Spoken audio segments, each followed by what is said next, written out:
Hey everybody, welcome to another episode of Dan Plays Games from the Elder Times. And if you're new to the stream, I'm Dan. Pleased to meet you. And the game from the Elder Times that we're currently playing through is the Advanced Dungeons and Dragons Pool of Radiance game, fresh off the presses in 1988. Now on Steam as of this year. So I'm taking the opportunity to play through this for the very first time. And it is not a speed run. It's a very deliberate, careful. It's a slow run. So we're currently on week, I don't know. I don't know what it is at this point. Like week 30 or something. But anyway, we're doing well. We're having a good time here. So glad if you could join me here on this late Monday evening in New York. Geez, it got cold this week. We had a really warm fall here right up until this past week, and all of a sudden, bam! It's 30 degrees lower than it has been in months. So good to stay indoors, do a little classic video gaming here. And where am I in Pool of Radiance? So my party. So I have been stuck in the teleporting pyramid labyrinth for I guess about 2 weeks. I guess this is week 3 now, I think. But mostly figured it out because last time I had the really brilliant idea of actually pulling out graph paper and starting to map the damn thing, and that actually has allowed me to figure out how to get around finally. So before that, I was trying to cheat it with a bunch of little scribbly Post-it notes, and you know that actually might work if your cave system wasn't too elaborate, but where you've got these shoji type use every single space mazes. If you're going to play through this yourself, I would highly recommend getting graph paper because that made all the difference actually. You start anticipating where things were going to go and stuff like that. So that's good. So what I want to do here tonight is I think I want to finish off this pyramid maze because I've had a commission for a long time to find the source of the river pollution and end it. So pretty sure that's where I am. And I really don't know how much more space there is, but there's a couple extra teleporting launch points that I can check out. So I don't know if this is going to take me 30 minutes or this is going to take me another 3 sessions, but that's my current plan. Try to finish off Pyramid Maze, pencil in hand. And at that point I should go back to town because I've been doing this so long that the majority of my characters can level up.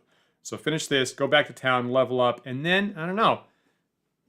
Commissions I've been had on my plate for a while is stop the nomads in the wilderness or go back and beat the kobold lair that trounced me before. So we'll see how that works. Let's get started.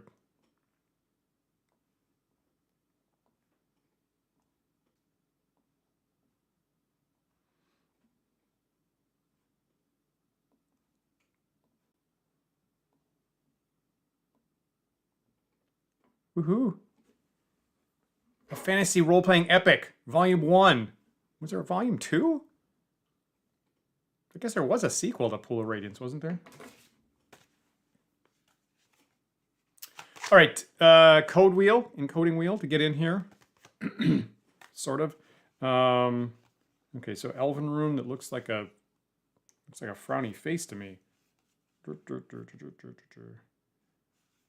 There it is. Got it. Dwarven rune that kind of looks like a key. Now there's a couple. This one has 4 teeth on it. There we go. Okay, so follow the dash line and I'm getting beware. Oh, that's a good code word. Beware.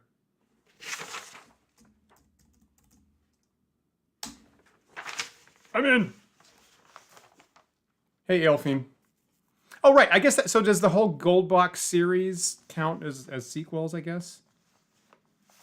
There was some actual other Pool of Radiance game at some point, but maybe that was a lot later. All right, load up my A-team. So here I am. I rested up from last time. I got all my spells back, so my party's good to go here. I'm basically right at the entrance to the pyramid, which with this kind of weird, really long entry hallway that just spits you right out the other end of the pyramid. But these doors on the right are the initial teleporters that take you deeper into the maze. So I kind of want to be comprehensive about this. The one on the that's close to me, and there's I guess there's 2 keys here. Thanks, Laura Suda. You're clearly in a different time zone. Were you Pacific time? Is that it? You're on the West Coast, Laura Suda? Right. Yeah, sorry, I'm a little late here. You know, for what it's worth, I was poring over the maps. Honestly, I was like, oh crap, I got to refamiliarize myself with the map so I don't act like I'm lost again. Is what I was doing since the hour. So I'm gonna go in this. So you can key off both of these rooms here by throwing a rock right before you go through it. So I'm actually gonna go through this. Great, awesome. You're at a more reasonable time than I am, frankly. As I start at 11 at night. I tell people, yeah, I get on and I stream from 11 to 1 on Mondays, and they're like, what? Which is good. I need a break at the end of the day. So I'm going to go through this first teleporter here and not throw a rock and see where that takes me. You see rocks scattered about the smooth flagstones, which hypothetically you could throw, but I'm not going to throw on. I'm going to move on. Now, I don't know if this sends me someplace where I'm going to recognize or some brand. I mean, obviously, I think I've been to this place before, but maybe I wasn't mapping it. So fresh graph paper if I need it. Cut it. Okay, interesting. So that actually made one continuous story? I did not know that. Curse of the Ezra, Secret of the Silver Blades, and Pools of Darkness. That's a good title for a sequel, actually. So moving on. As you move through the room, there is a flash! Then you suddenly find yourselves elsewhere. Okay, so clearly somewhere deeper in the pyramid, because I don't have the stucco walls that indicate the outside edge. Oh, there's the outside edge right there. Okay, that's good to know.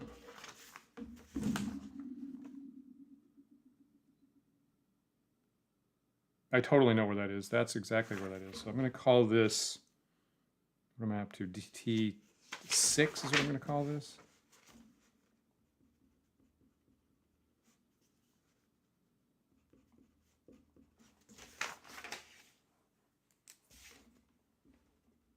So this sends me right next to where the lizardmen rooms are, if I recall correctly. So, let me see. If I go 30 feet north, turn left, there'll be a secret door on my left. 2, 3, yeah, totally. Secret door on the left, right? Yep. Okay, good. All right, so I know where that hooks up with. That was easy. So what I ought to do now is I ought to go back. I go back to the entryway and try the other door.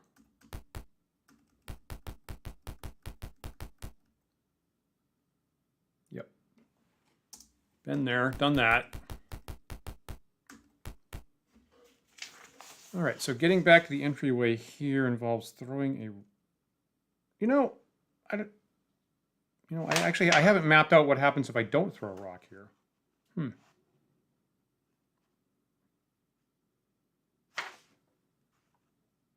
You know what? I'm going to try that. I'm actually going to go through here. I've done this before, but I'm going to go through here and see what happens if I don't throw a rock. So move on from here. As you move through the room... Oh no, there's a flash of light and suddenly you find yourself elsewhere. Okay, so no rock. I'm going to call this T7.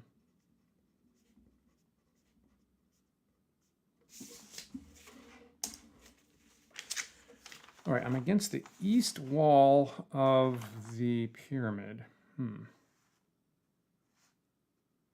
east wall of the pyramid. I'm not entirely sure where that is.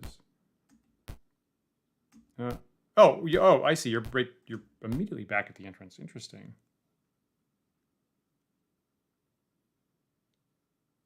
Does that not make any difference whether you throw a rock or not? I go to the same place whether you throw a rock or not, I guess. That's weird.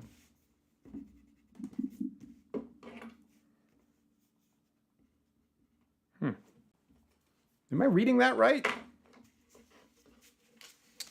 Okay, so well, that cuts down the number of branches. Okay, so now I'm going to start exploring this second entry teleporter, starting with what happens if I don't throw a rock.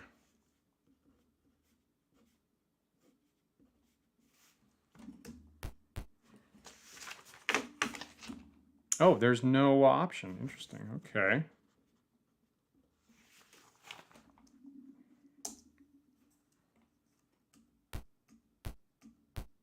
Okay, so I've done that before. I'm facing...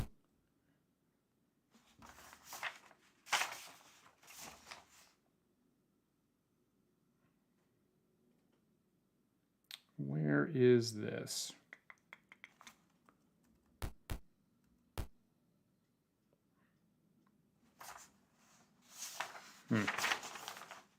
Okay, so I'm going to start mapping here until further notice. Okay, so T7 just landed me here.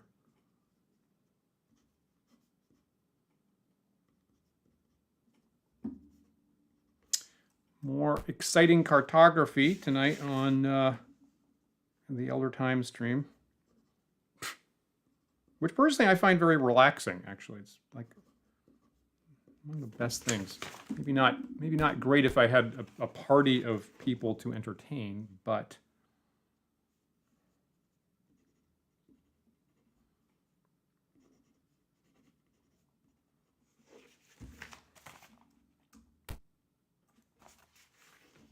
you know, it's funny you phrase your last comment like that, Aelfine. When I met my co-host Paul at in the video game industry, our company was working on a wrestling game called With Authority.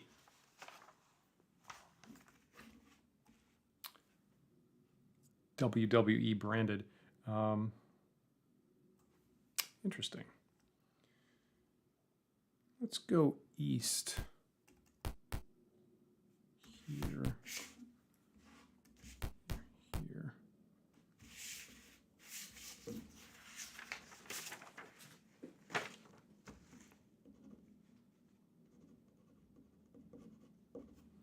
So if I could find a external wall, that would help me orient myself if this is someplace I've previously mapped. 1, 2.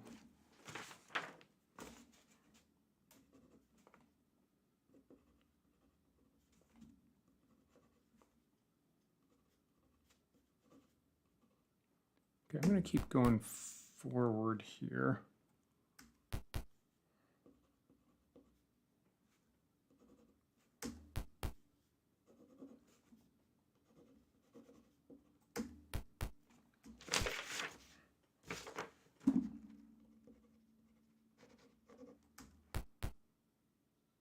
Okay, this feels...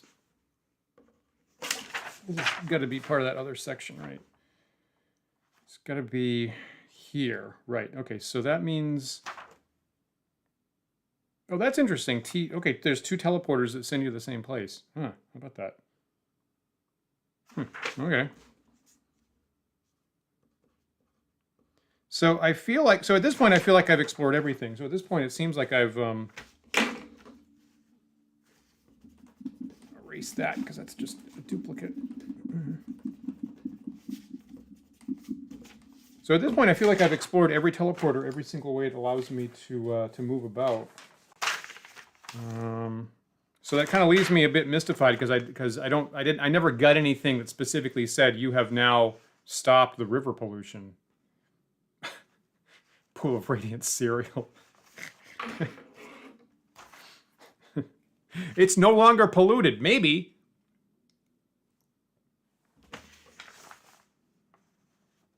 Yeah, that's actually good. Can I actually? I don't know if I can do that live right now. Can I do that? That's a good point. Good suggestion.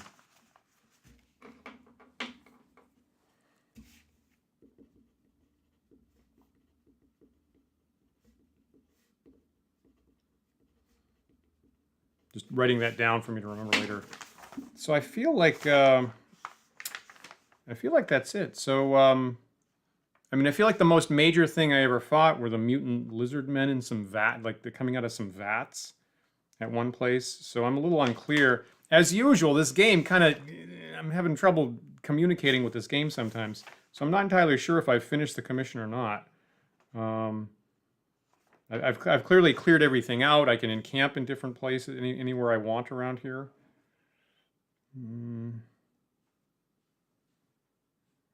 I'd hate to leave and have to come back. Pretty sure that's all the teleporters. So it seems like those levels there just have one teleporter out each. You got these two on the entryway. They actually both send you to the same place, which is interesting. There's one teleporter out each of the major labyrinth, and there's this place that had the lizard men. Maybe that's it? It's weird because there's this yeah, it's strange that priest guy disappeared. So it's weird because there's this one section that's like clearly, you know, you basically using up every single space here, particularly if you Tetris it together with the entryway. You could rotate this and you're clearly using up the entirety of a one block. But then you have this other section here that I've just barely gotten a bunch of, like, you know, branching stuff that seems like it's not using very much of a block. So my instinct feels like there ought to be more to it, but I'm not seeing any entryways or any secret doors, and I've been all around it. So without any other signals here, I guess I'm going to exit and go back to town and level up and see if my yeah, agreed. Right, agreed. So clearly my my random encounters are depleted.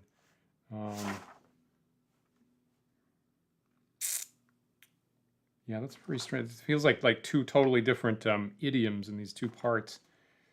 But yeah, I guess I'm going to go back to town, just see if I get my commission or not.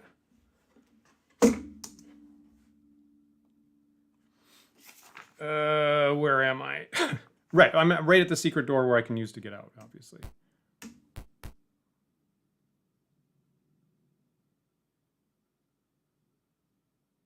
Oh, really? There's a special teleporter in the wizard's lab. Is that where the mutant lizards showed up?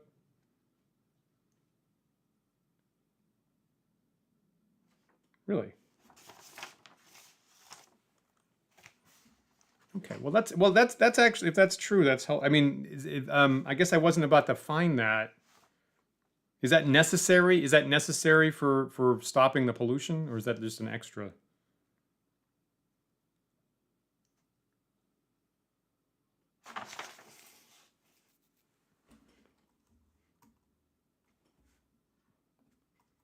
Get out of here. Oops. Enter, of course.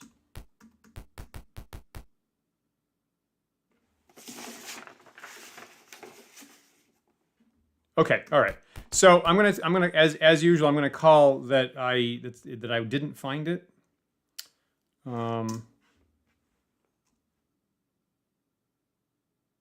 Right. Then I have to go here, right?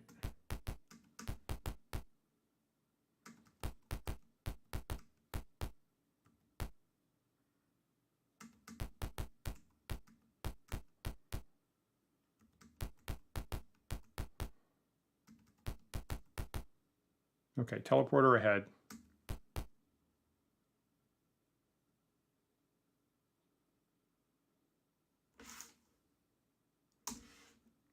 And now I am back here. You know, let me just, you know, I'm just going to hunt around where the lizard men came out of just to kind of check what you're talking about. Okay, see, that makes a difference. Thanks, Aviner.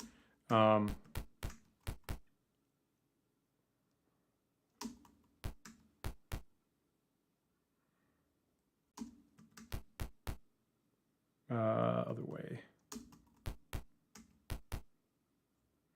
Wish this didn't pause the interface every time I walk by a secret door.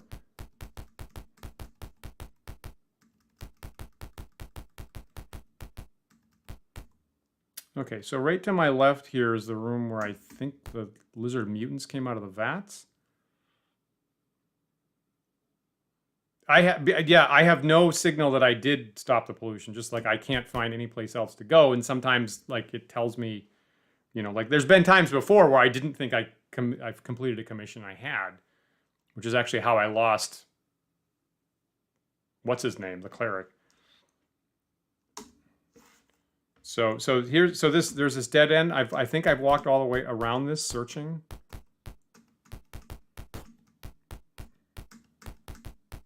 I don't find anything here.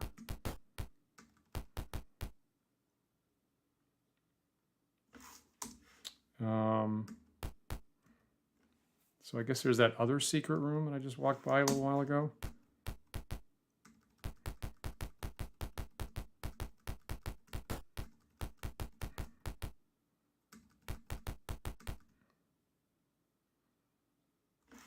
Got it.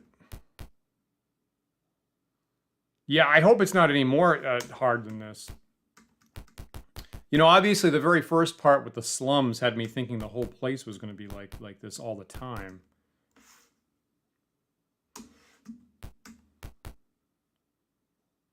So I guess this was described as a lab-like area. I'll just search all the way around here. 1, 2, 3. 1, 2. That's where I came in. Okay, so I've searched all around here. No, I didn't. I toggled it off.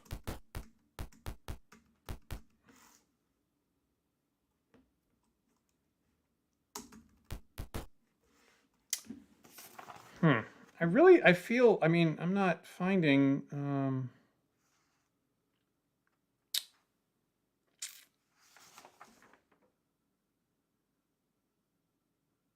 not seeing anyone that I have, I mean, I'm not seeing one that I've found that I haven't used yet.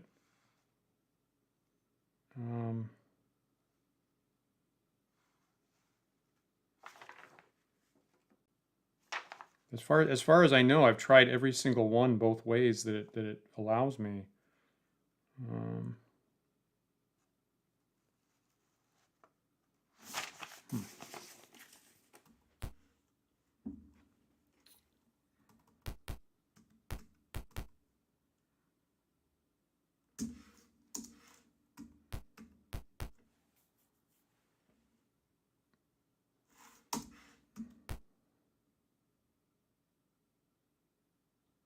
I mean, it's not some kind of crazy ass thing like I have to go through teleporters that all of which I know about in a particular order or some crazy crap.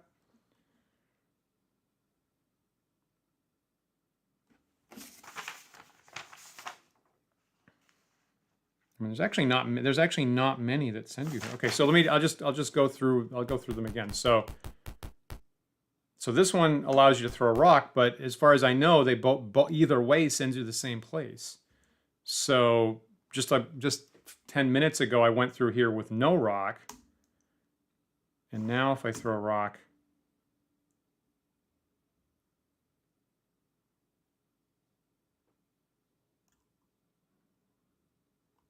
I mean, unless it wants you to do it like twice.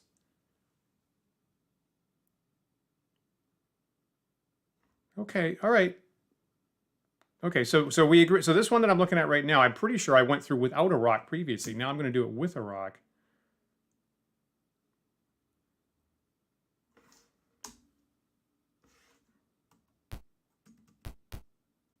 And I'm right back at the entryway, just like without a rock.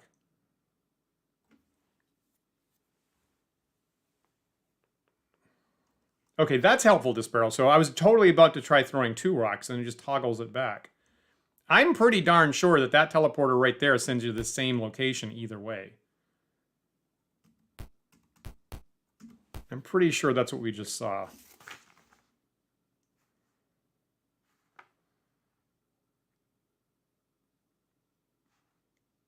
Now I can go back easily. If I go through here with no rock, I go to T6 as I've got it.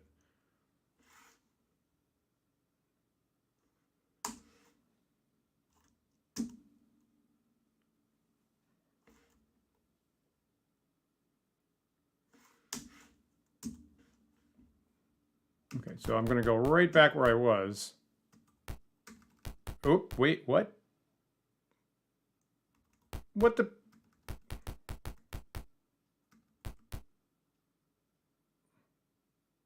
Did I just turn myself around there?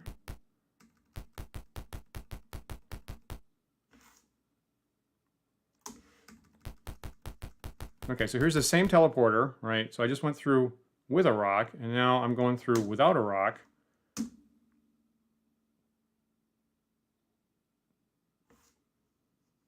And there I am at the entryway again. Maybe facing in a different direction? Maybe I'm facing in a different direction when I do it? Anyway, so that's what's happening there, unless there's some extra trick there. So maybe all... So, I mean, I would assume that throwing a rock would make a difference, but that one doesn't make any difference for me right now. That sends me to T7. Then the other ones actually send me to the same... So either coming through...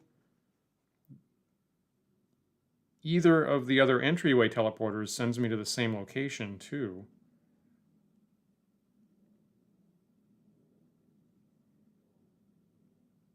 I am stumped, as one gets.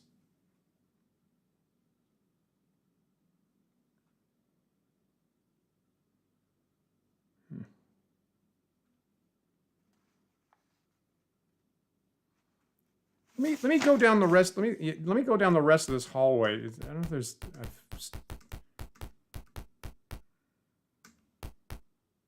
So that would just send me back outside again.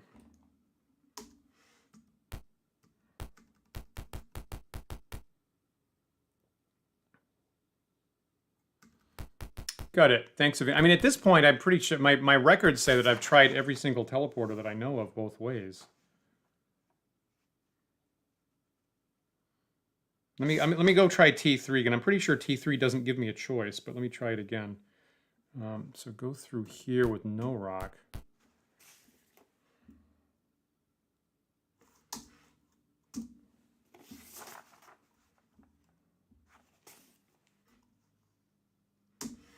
Okay, so there's kind of moving north here for a while.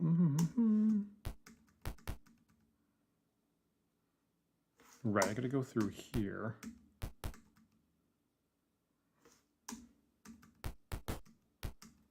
Boy, you feel free to rewind, because that one on the east edge of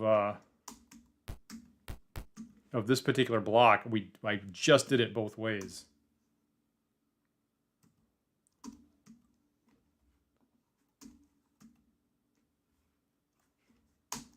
There's the enter key. Okay, so let me go over here to this one that's way over here in this branch that's north and east. Zigzag, zigzag, zigzag, zigzag. Face plant. Okay, so I'm pretty sure the one down here doesn't give me a choice.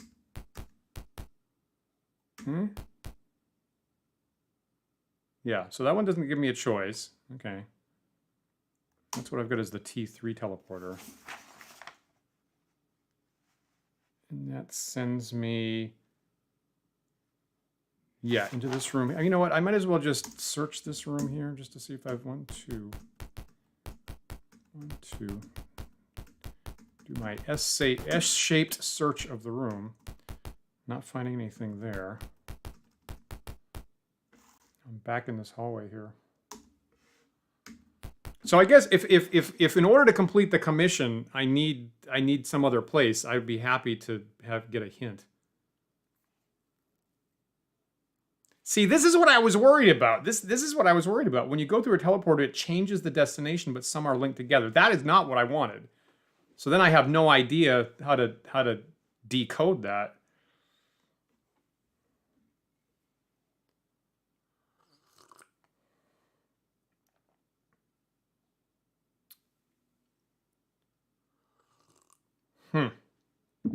When I walk through it, it changes it to state B. Yuck.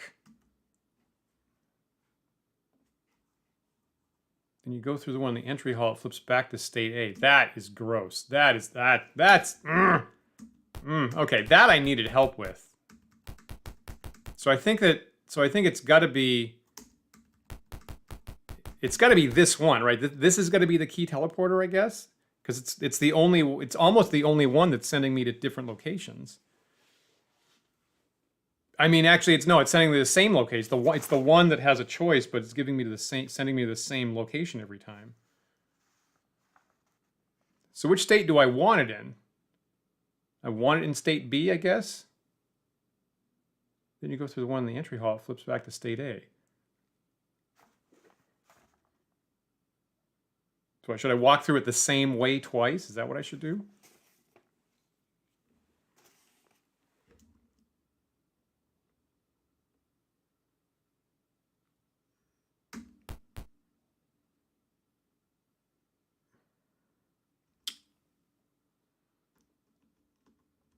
Okay, so I've gone, this will be about the 4th time I've gone through here. Would you recommend with or without rock?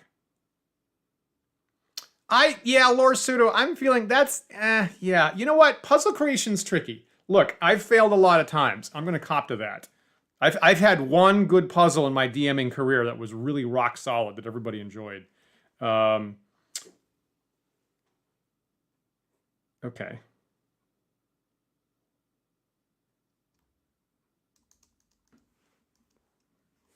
Okay.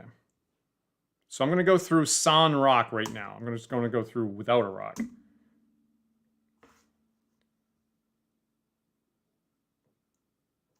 And back at the entryway. Okay. Okay, so go through without. The state is shared by all the teleporters. Wow. Oh no. So you're telling me okay, so normally when I walk through here without a rock, then I go back to pretty close to that one teleporter, which I'm calling T6. Yep, okay. So here I go back. Good Lord. It's just the two-way teleporters, then the state toggles. Good God. Okay, so here I'm again. I'm gonna go with rock now. You know what? This is coming back around on me. This is so fucking nuts. Now I'm starting to enjoy it. That's nuts. Okay, so here I am throwing a rock. Just leaving the pyramid reset to the base state. Okay, so I throw a rock, just something disappears. Okay, they all share the same set. So so is it the same state that the throwing the rock is switching, or is it a quantum 2x2 matrix? Move on.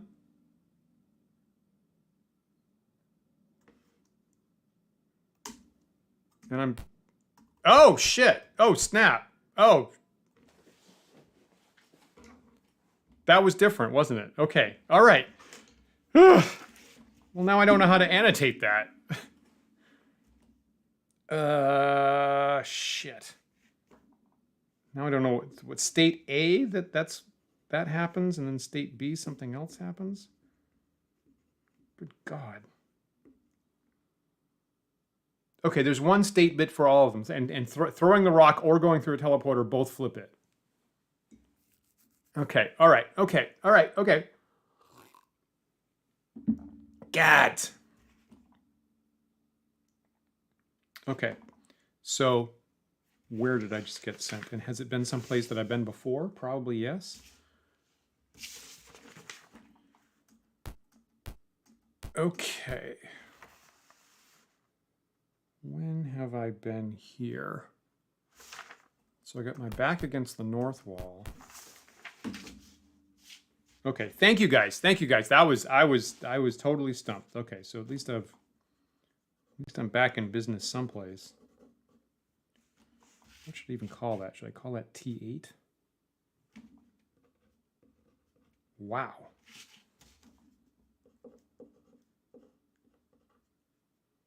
Crazy. Whew, all right. Thank you so much. Okay, so let me see. 1, 2, 3.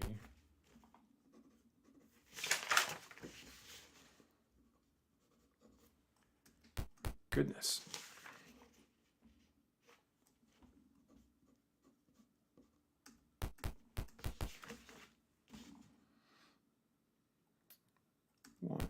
2.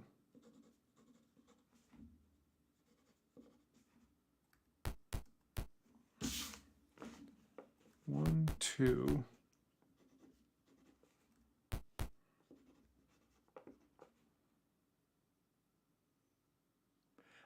You know what? See, Aviner, I'm not surprised actually. That feels, you know, I almost feel like in my past history, I could make a mistake of going like 5 levels worse than that with puzzle design. I mean, obviously that was, I mean, without any hints about, you know, how many states there are, like maybe let's just rap about that. Like, you know, would it, like if you had like some kind of colored signal, like for example, in Tomb of Horrors, right? You have these archways that have colored gems on them, partly which is just a trick, but then it's got you know, like a foggy barrier that can go away on you. So at least that gives you some kind of signal about what state you're in. Would that be? Do you think that would be like too easy, or do you think that would be appropriate?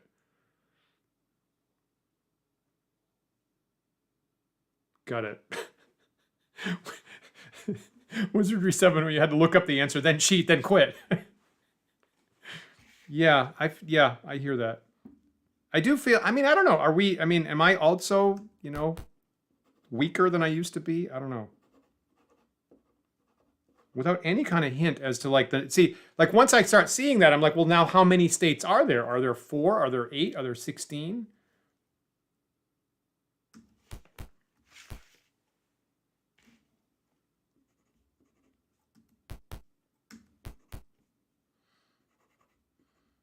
I was reading Keith Amund's upcoming book, How to Defend Your Lair, because we're going to have him as a guest on Sunday, and he's a really clever writer. There's a point where he's like, you know, make your lair in a place where there's some kind of escape tunnel. Like if you're in a city, like you know, make sure your escape tunnel goes into the sewers, so that if you have to run away, you can disappear down a series of twisty passages, none all alike, which I thought was a clever callback to Zork. Right, when now I can turn north.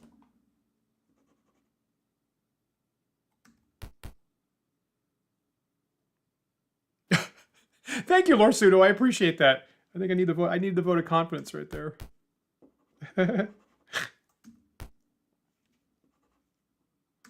I can see that. I can see that disparel. Like I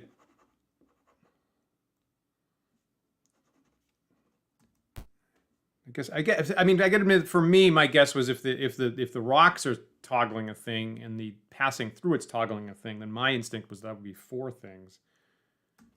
1, 2.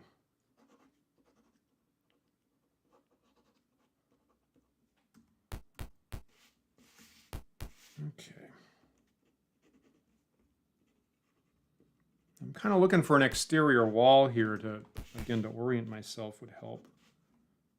Okay, so this will go directly back around. Yuck. So, is this going to be, is this teleporter or secret door here? Okay, double teleporter. All right, so I'm going to go through once without the rock.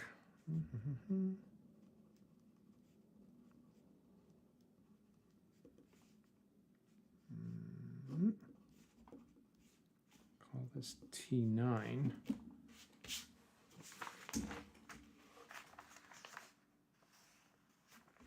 Thank you so much for helping with that, actually.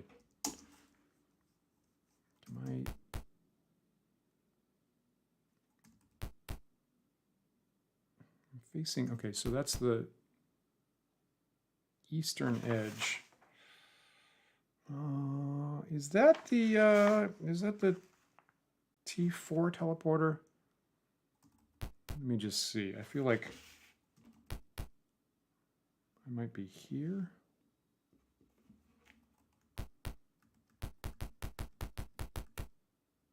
Yeah. Just confirm that. Yeah, okay, great.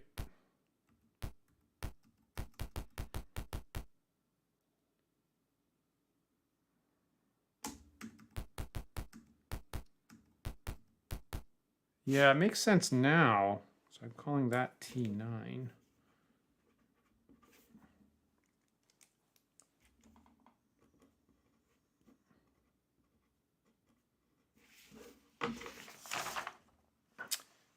There's no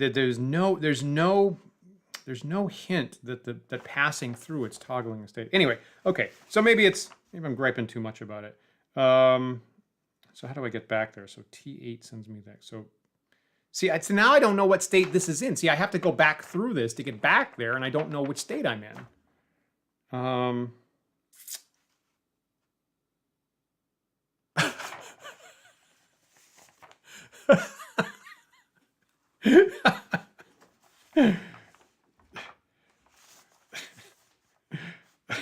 Don't forget about an old dwarf party. We could get through it too.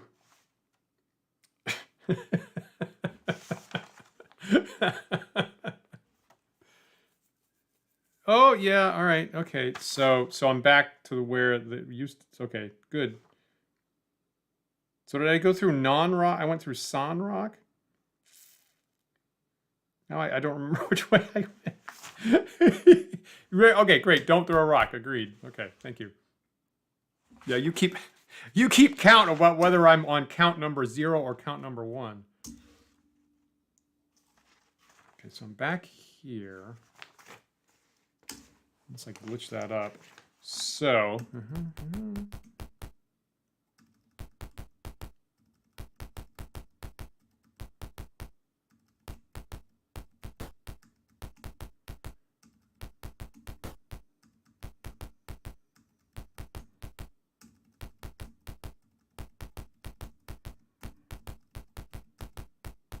Okay. Yep, thank you. Yep.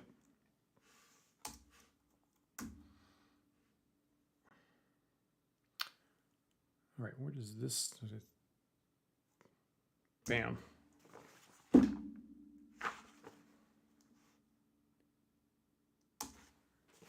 Okay, so I'm somewhere with the wall on my west.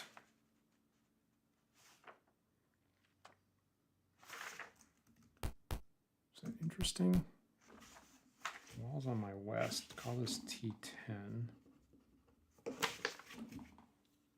I'm heading north, but I'm not on the south end of the complex.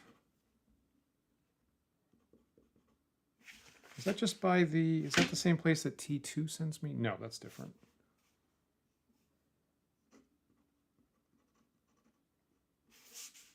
All right. Yes, I remember this. I bet, right, I remember this damn place. Because, right, this is taunting because it's like in the middle of a passage. This is the only place like this. And so I got here and I was like, can you please let me go down the passageway? And it wouldn't.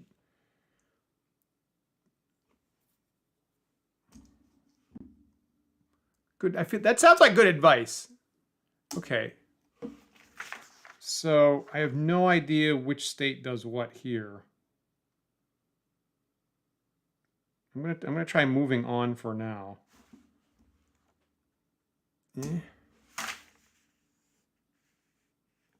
Okay, so that sends me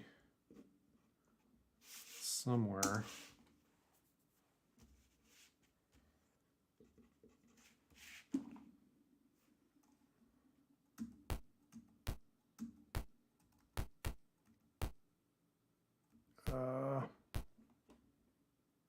Is that back here? Is this, that seems like, no, that's different. So I'm looking west.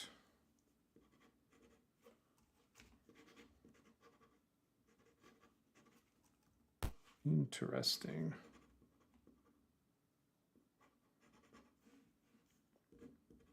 All that T11. Okay, you know what? I like, really? Because this seems different to me. I know, I mean, I thought the same thing, that this was, anyway, I'll confirm. Maybe I'm looking wrong. This seems like it's one space off. Let me take this sage advice and save this, because I kind of do like my progress. It's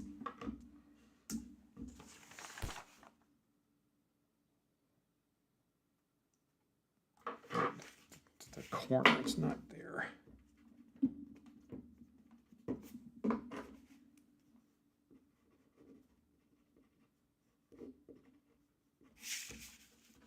So is that the teleporter? It is. What the hell?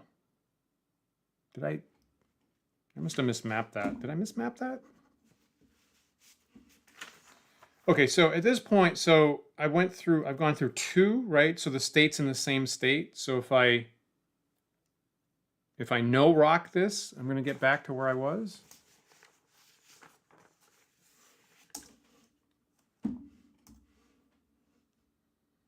I'm calling T10. Yeah, okay. So now, compared to where I was before, I've gone through 1, 2. I'm in the same state. I should throw a rock. And hopefully that just lets me walk right at this point.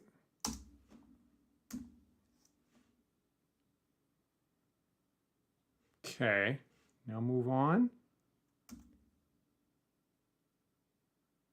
See right? See, I've done that. I've gone both ways here, and I've been frustrated that I can't just walk to the right. So the other way.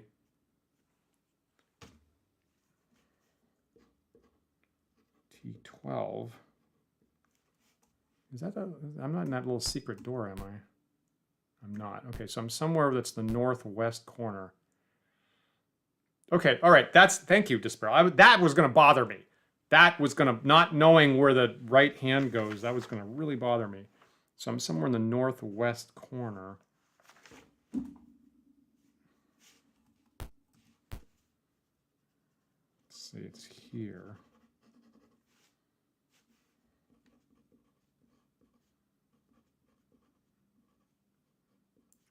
I've been at least in part. I've totally been here before, but yeah, without knowing the toggle puzzle, I couldn't figure out how to get back.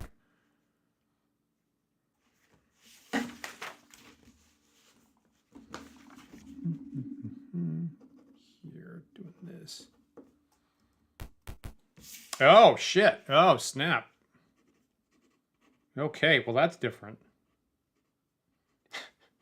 I'm so excited to see a door. Oh, Nathan, that would be terrible. You have to back in. Now, I just saved like a minute or two ago, so I can get back here if I absolutely need to. A door. You see a sign over the door in front of you. It says, "Don't forget the password." This is followed by 6 dwarvish runes. All right. Okay. What do I do here? Translate from Dethic, which is to say Dwarven. Got it. Okay, so I put something here. I'm just going to decode this before I go on. So that is an N.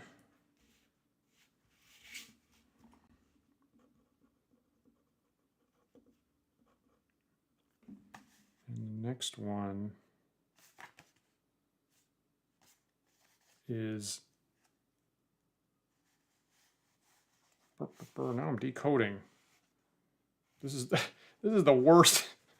This is the worst game you could possibly pick for a live stream for, except you're really into it, which we are. Now is it this one? It's this one, right?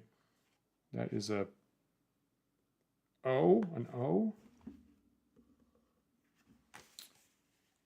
Okay, little piley thing, little bar chart.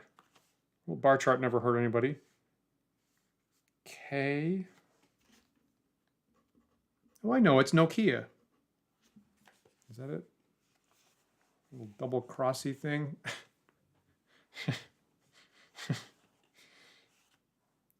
Where's the double crossy thing? Where are you? There you are. Another N. Oh, let me guess. And then, right, I get it. I see. Oh, okay. I see. The first, okay, so it's just a repetition of the three symbols, isn't it? It's knock knock.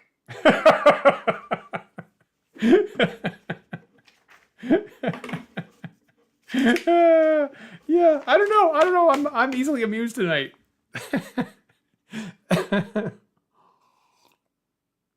It is N-O-K, N-O-K. Knock, knock. All right.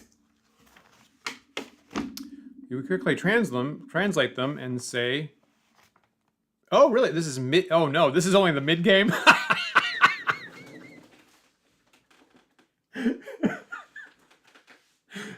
That's not what I wanted to hear, frankly. This is the mid-game. Wow. Really? Really? Oh, now I kind of want to see that. But that's not how I play. I'm trying my best. So I'm trying my best all the time. And living with the screw-ups. Okay, so knock, knock. There you go. Yeah, take that. Yes? Well, that's uncomfortable. I don't like that. That's right. Right? I got that right. Yes? Okay, so now, yes, I will take the opportunity to save this. Sure, why not? Now you've have me all kinds of anxious. All right, you know what? I'm going to look. I'm looking at the door.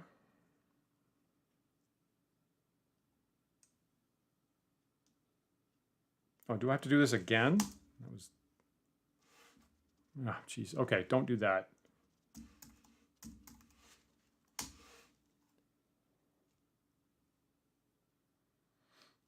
Fascinating.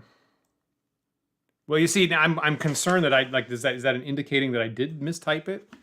Anyway, here we go. All right, so through the door. Aha! Bird. Nobody expects the what the. Okay, you have entered the fountain chamber. Great. In the center of the room, a column of black, foul water juts up through a clear pipe and out the roof. I see. Oh, I see. Yuck. We don't like that. Another pipe running from the wall across and to your right pumps in streams of the foul liquid. All about the room are valves, gauges, petcocks, and pipes.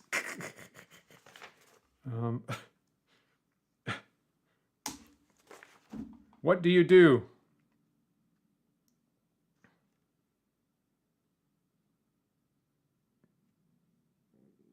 Destroy the equipment. Okay, so I feel, this feels very Temple of Bane to me.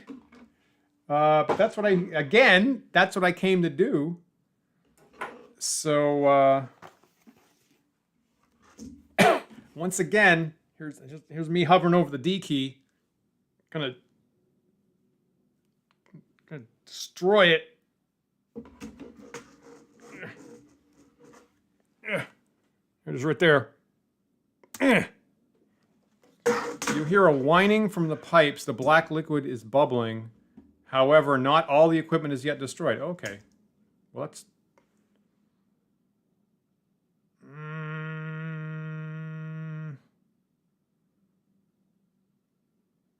that's okay. Now I'm even more uncomfortable. I'm here to chew gum and destroy equipment, and I'm all out of gum. So destroy more equipment. You hear a whining from the pipes. The black wood is bubbling. However, not all the equipment is yet destroyed. Okay, now now I'm going to move quickly away. This third time I'm going to move quickly away. You run for the exit. As you slam the door behind you, you hear an enormous explosion. The equipment is now certainly destroyed.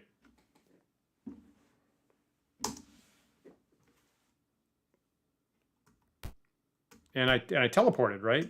I teleported? So that was it. Is that it? That's it. Should I go back? I'm back in the northwest corner area, which is here. Wait, am I just around from the door? Yeah, go back. Right, okay, yeah, go back. Okay, got it.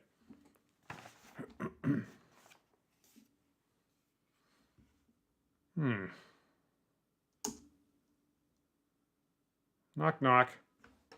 Got it. I mean, I don't have any choice, actually, because, I mean, this is the only way forward, so. Yes. Haha. Nobody expects the Spanish Inquisition twice. Okay, great. Great. Thank you. Great. Thank you guys so much. That one I needed. That one I needed some help on. Okay, so it's about 30 feet this way. Oh, big. Oh, 20 feet. Okay.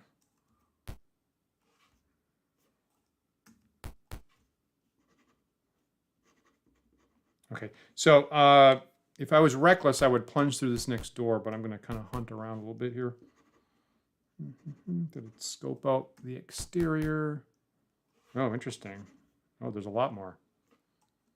Interesting. Okay.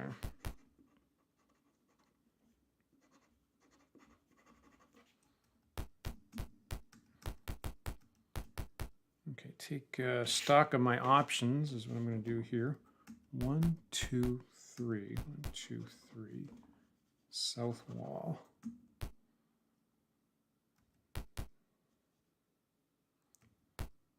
Is that the whole? It's the whole.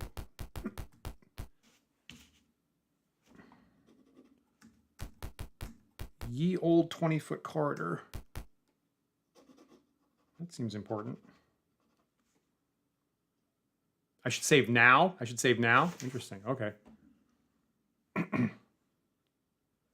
This is like I was on the road once with a friend. We stopped in at a diner, and my friend, I don't know what it was. My friend was like, "I'm gonna get the chicken sandwich or something," and the waitress just silently went,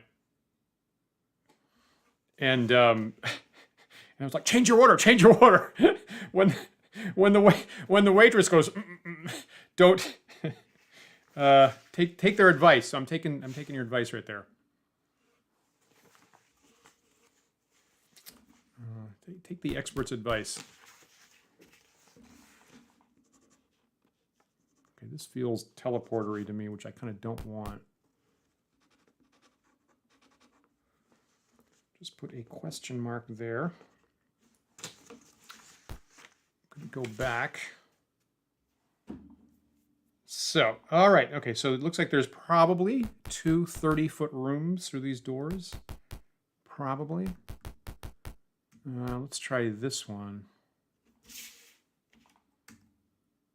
Got it. Let me try to pick it. Okay, let me try to bash it. Good point. Do I? Not every single one. There's a T3 teleporter that's zapping me every time I just walk into space.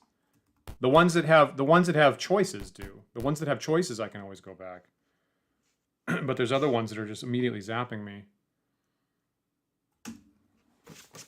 Pick that again. Oh, that worked. Picking it worked.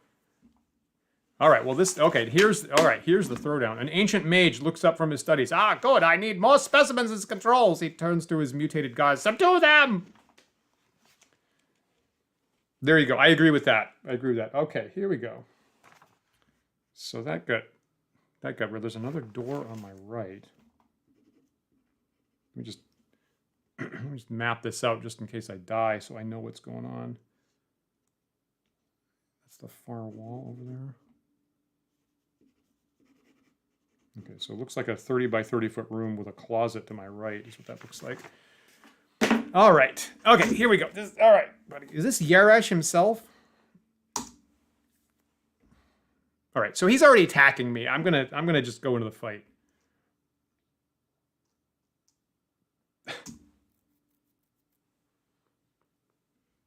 Great. Okay, so I get a turn here. Awesome. Let's see what's going on. Mutant lizardmen.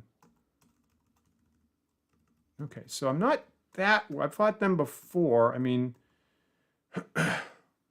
4 hit dice is what it sounds like. Pretty good AC. And then, here is Yarash. So if he's a wizard... 6th level is what I'm reading. 6th level is what it sounds like. Doing some math in my head as usual. Okay, all right. Yep, okay, good. Noted.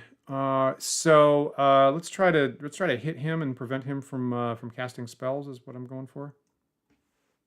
That's a good point. I've failed to see his portrait. No, I almost should I run away just so I could redo that? I'm not going to do that.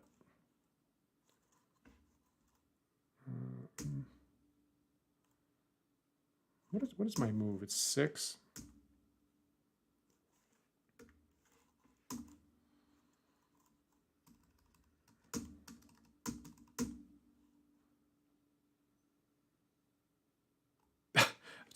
Sorry, I went sans portrait.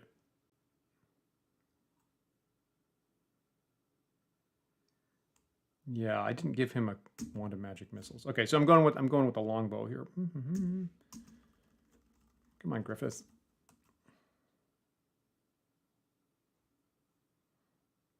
What is the range of whole person? Is it 6? It's not very long, is it?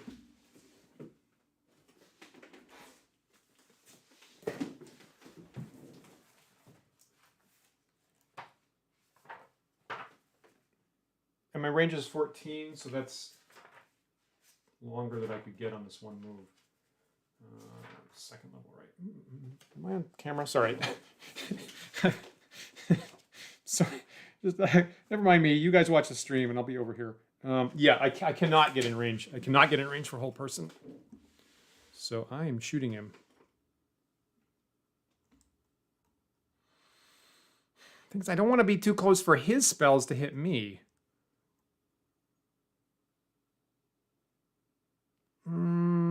Yeah, I see what you're saying. Yeah.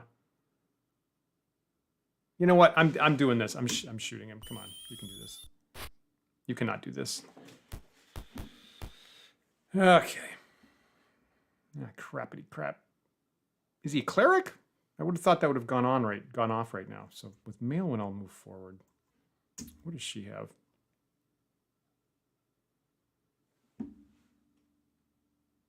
Now, Charm Persons has a longer range. Is it 12?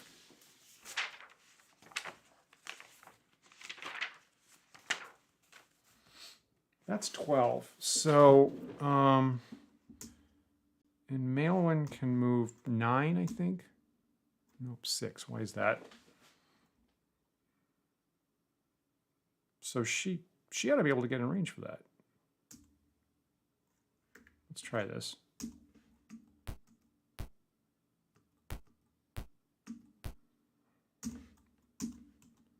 Am I within 12? I am. Let's try that. Let's try Charm.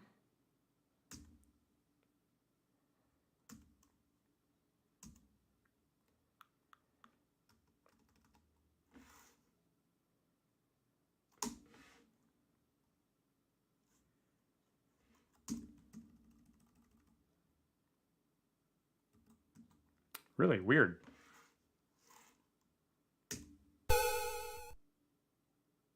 Damn it.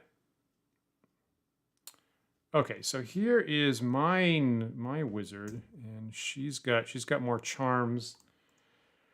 Oh, you're making me super nervous here. What have I? Let me check out my scroll.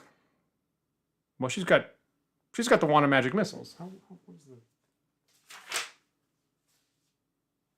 That has a shitty range. Is it 12 on a wand? Probably 12 on a wand.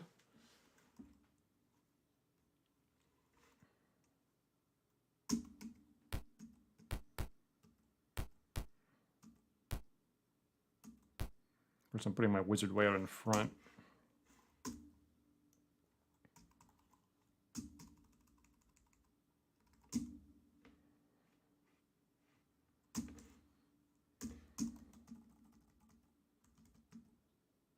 Okay, I'm gonna try this. I think the range ought to be. I think it ought to be 12 with a wand. I think.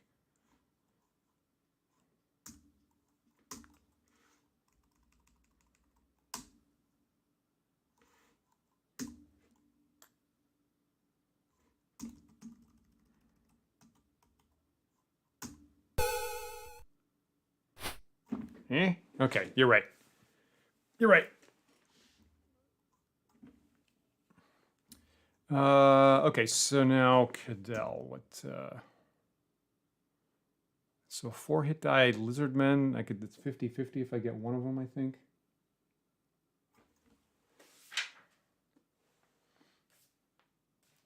Yeah, I think you caught me while I was checking range. No, 4 exactly, I could get 1 or 2.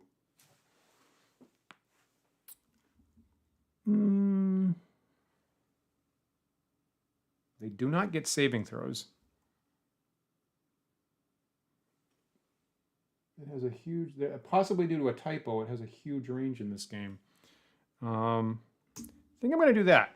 I mean, I get so many sleeps, why not? So if you're telling me possibly cast fireballs, then I'll spread out a little bit. And then cast Ye Olde Sleep.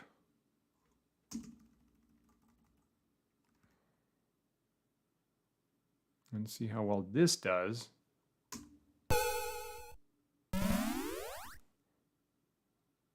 Okay, 1. I think I could get 1 or 2, I think.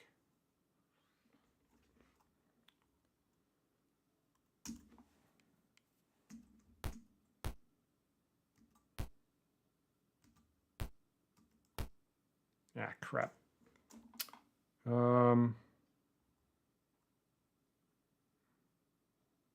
Yeah.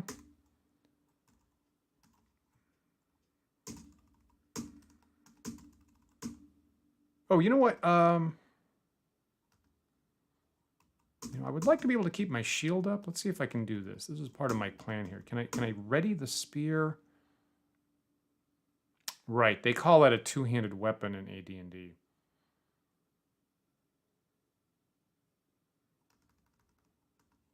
Just out of curiosity, I want to test this actually. So if I have the spear, can I aim it at this guy? How about that?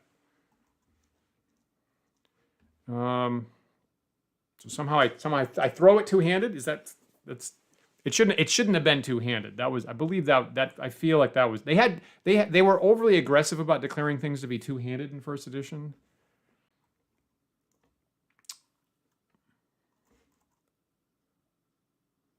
Does Harden have no weapons ready? Must have used a scroll previously. I'm going to do the same thing with him.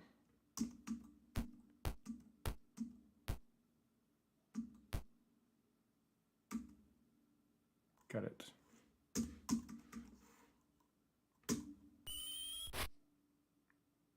Mutant Lizman.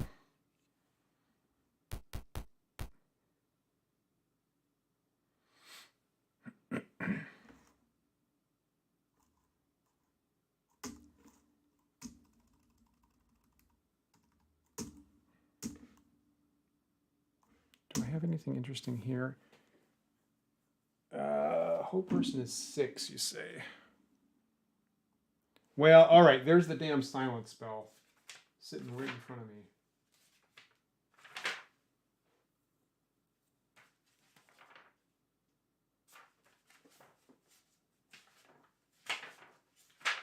What is your range?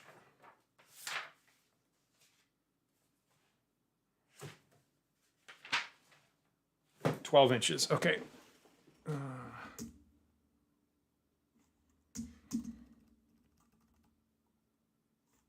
I'm gonna try that just in case he gets his round back. Yeah, I totally agree. Right, I totally agree that I feel that was a bad call in the AD&D rulebooks, calling all those things two-handed.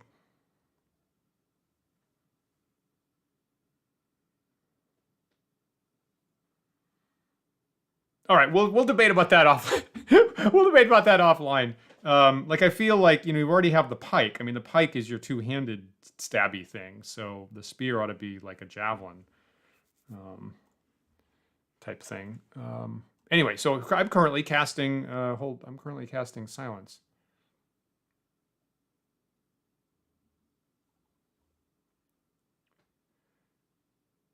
I went back forth. I went back and forth between both. I ran a long time BX campaign actually for some friends, and then I was, like a lot of us, was focused on AD&D for a long time. Kind of after that, feeling that it was more mature. But maybe now I might call it Baroque. So I probably have spent right. I have to wait for that, don't I? So probably I have spent more time. Damn you! Jesus Christ!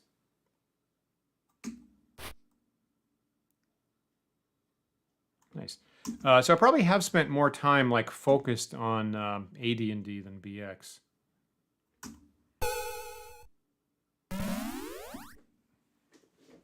All right, I feel like that ought to help. Now with the lizard men, should I cast more? Should I cast Stinking Clouds? I'd want them more close up. I guess I'm just gonna beat on this guy physically.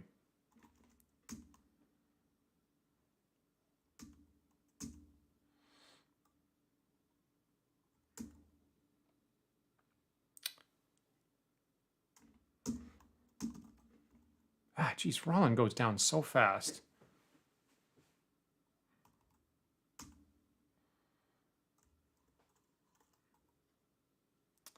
I'm going to cast Enlarge on Griffith. I want somebody with like a lot of hit points. Does Griffith have the most hit points of anybody? Yes, he does.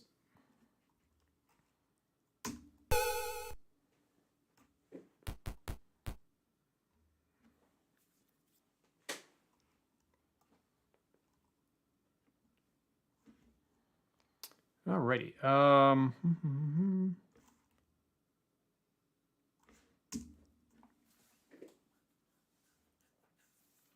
Okay, so Charm Person can't, I assume, can't work against the mutant Lizmen. It could work against normal lizard men, but I'm assuming not 4 hit die ones. I mean, I could. Do I have position to cast sleep on these?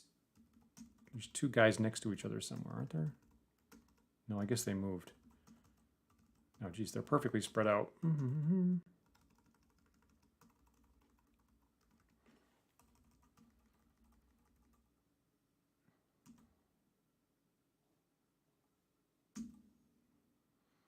Yeah, I totally agree. I mean, Griffith's got the 2-handed sword. I've got him certainly tuned up for melee.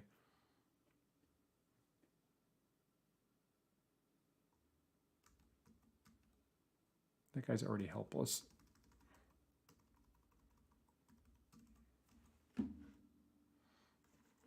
Weird. I kind of don't see. I don't really have a great option with near Jarini.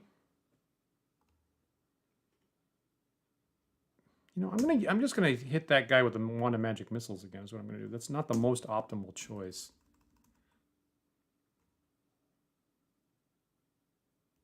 You know what? I'm gonna dart it. That's what I'm gonna do.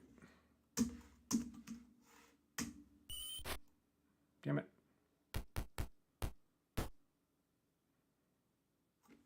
So I'm waiting. See, now I would cast Sleep or Stinking Cloud. I was wanting these guys to get adjacent.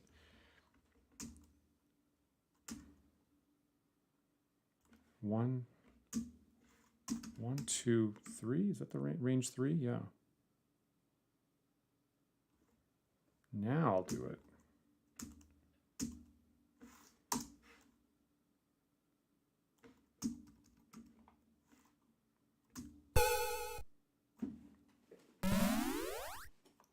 Nice. Not so nice.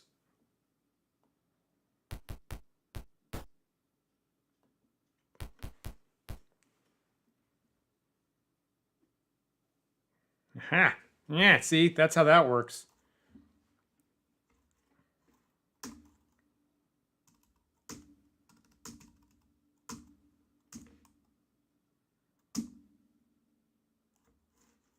let me plan this out properly.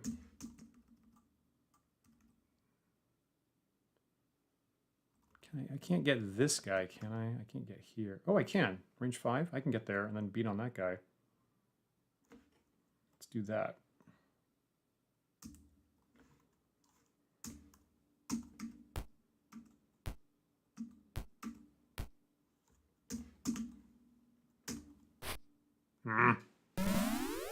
That's good.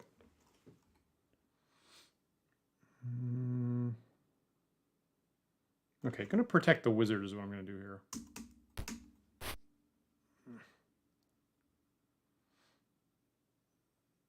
Do I have another stinking cloud? I just have sleep.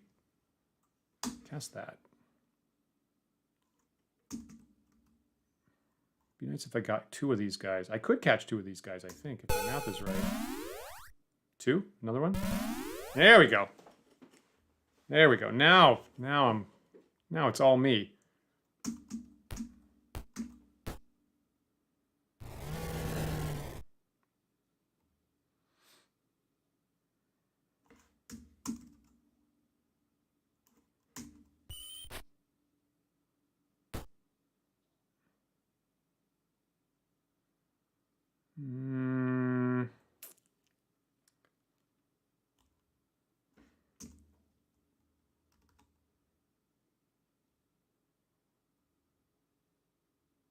Yeah, why not? I don't want Nirjari to get beat down too much. Cast this here.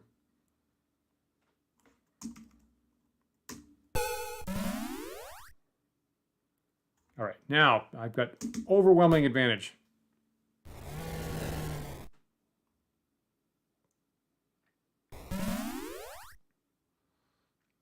Oh, does that mean he's not helpless anymore? Is that what just happened?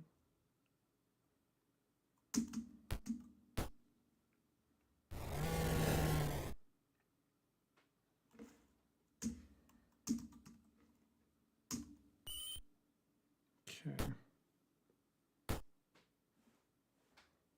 Something.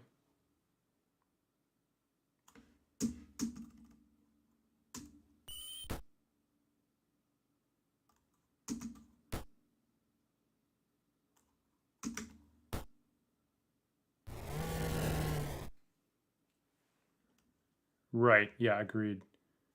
Okay, Griffith, use your strength here, will you? There you go. 10 points. Oh, good timing too.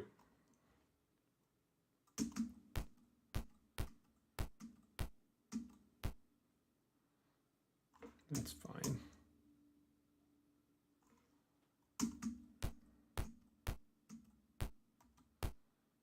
Is his move increased? Does enlarge increase his movement? That's crazy.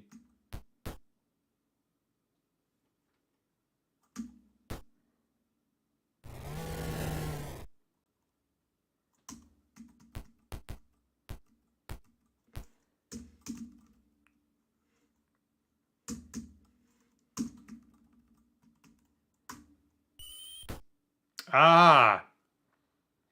Changed encumbrance limits. That does make sense.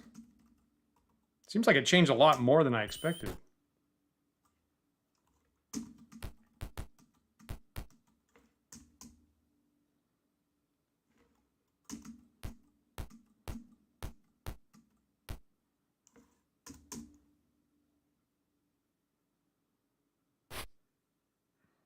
Yeah, you're in rough shape, buddy.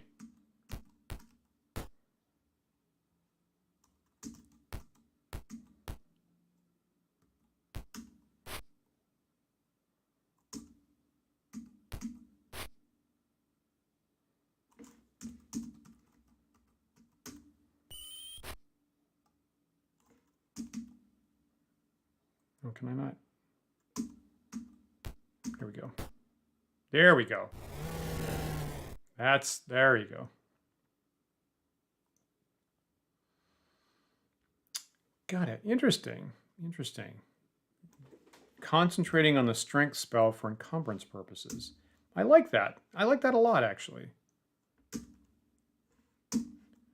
Okay, so that clearly could have gone, if he'd gotten off a first spell there, and if it was Fireball, like you're telling me, because he is 6th level, that could have been that was very high risk, high reward.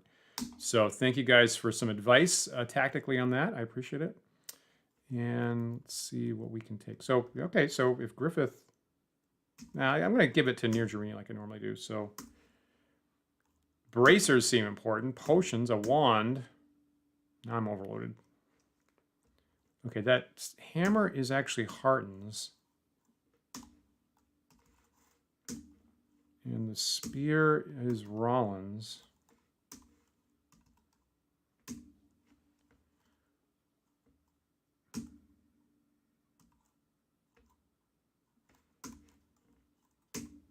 Give that to my other wizard. Yeah, that makes sense. I mean, if there's a wizard standing around with bracers, that's probably it. It's a good guess. And then I will share the money. Let me look at the money. That's not very much money. I'm just going to give the whole thing to Mirjarini because she's always paying for the inns. That's fine. Okay, I feel like that was pretty successful. I burnt quite a few spells. That field boss fighty to me, so I was willing to burn a number of spells. So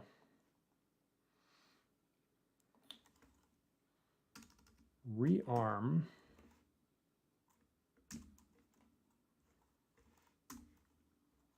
Get the shield back up.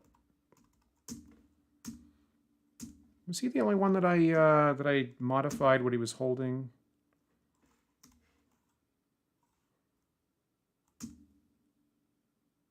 I think that was it, right? Griffith, I swapped back to the sword. Interesting. AC 4. Is that what Nirjarini already is?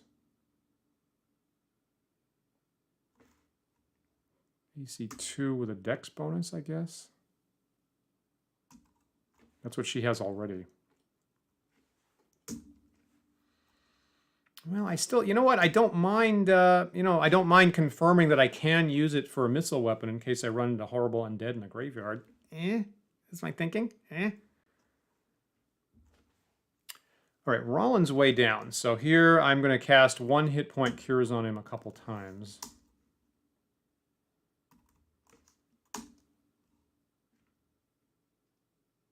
Oh, I got 4 out of it. That's normally like 4 cure spells. How does he always so far down?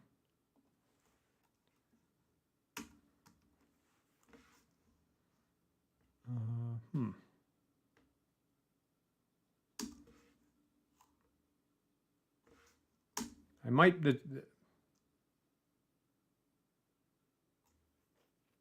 Oh, okay, well that's interesting. What is Rollin at now? 17? Okay, that's pretty good actually.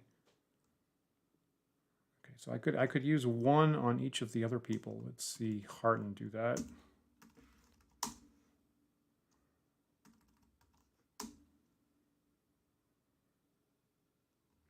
There's my 1 hit point cure.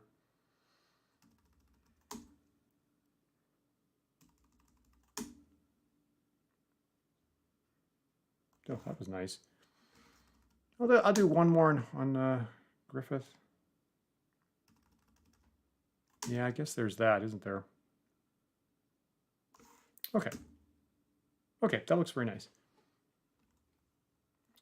I'm going to encamp, going to save it as A. Going to start searching. Search around here a little bit. You see a dial that can be set to 4 different colors: blue, copper, silver, and gold. It is currently set to blue. Do you wish to change the setting? So I'm going to... I mean, am I going to get any warning before I step into the teleporter? Like, my instinct right now is to say no, because I don't know how this works. Blue, copper, silver, gold. No. As you move through... Oh, shit. Shit. So I guess I just did that exact thing you were telling me not to do. I couldn't see that. Here's the dial. Here's the teleporter.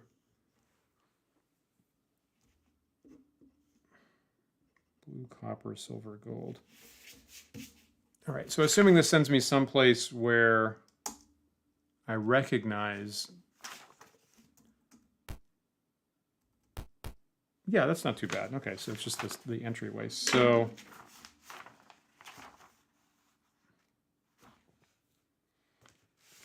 Jesus Christ, how did I get there? Oh man, this is worse than I thought. So to get T12, T10, that's T10. T8 sends you there. Got it. So I want to go to T6 right now. And I have no idea what the toggle state is. I'm going to go either to T5 or T6. T5 would be bad.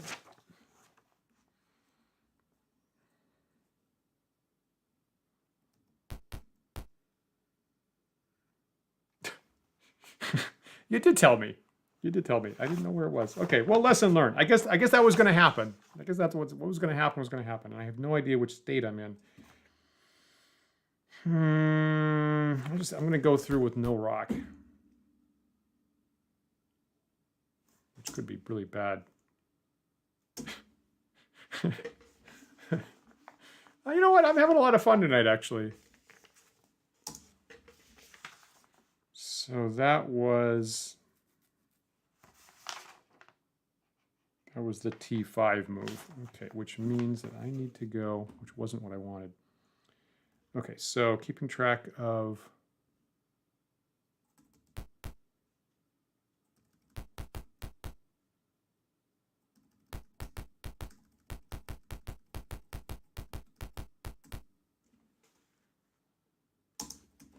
this.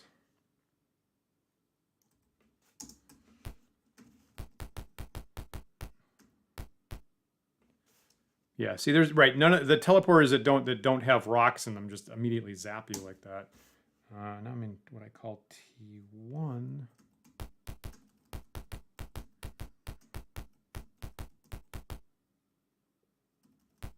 Whoops.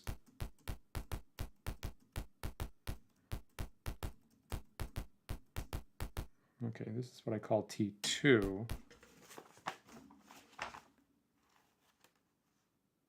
So I've gone through one. This is my third teleporter here.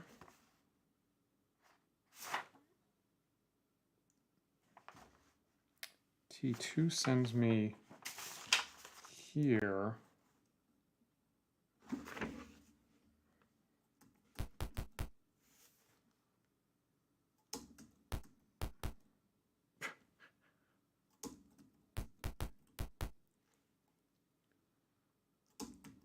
The one thing I would change here is just don't make me hit return every time I'm next to a secret door. It would be my one single edit I would make.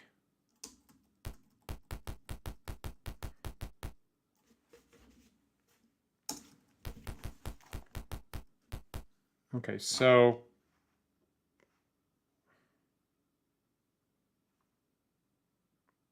I see. So this could send me to T8, which is what I want.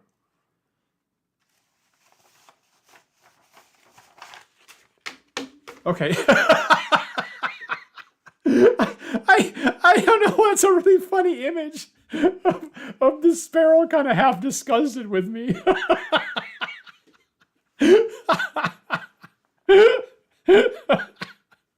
I don't know why I'm so amused by that. Okay, so and I have no idea like what state this damn thing is in. So T is okay. Well, at least I'll know. No, I won't know. Is this going to send me back to the entryway or T8 like I want?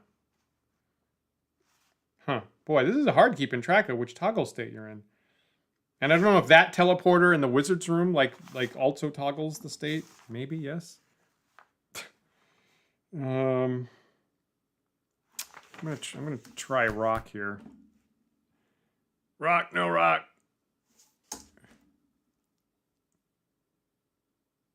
All right, okay. All right, I see what you're saying. Game saved.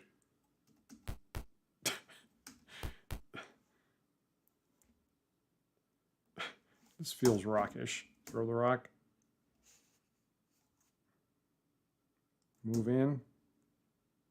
I'd like to be in a corridor that's not a stucco decoration. Damn it! Okay, so that was the opposite state of what I wanted when I moved through. So that's one move.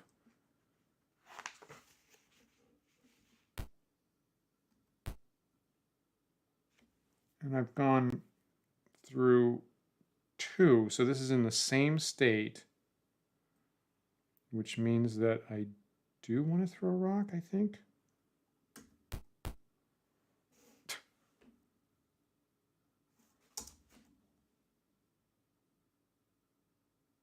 Have I? Have I? No. Should I be counting the other ones? Hey, old drunk. Thanks for checking in.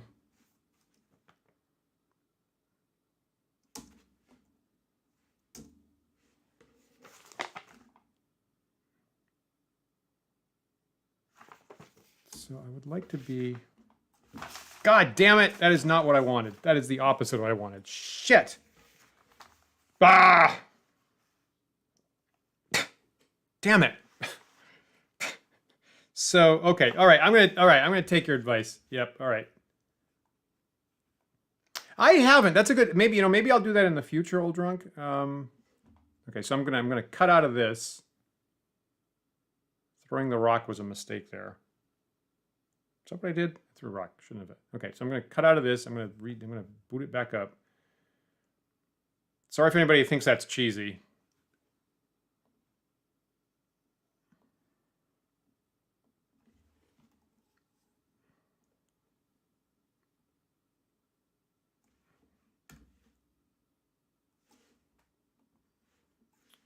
Load a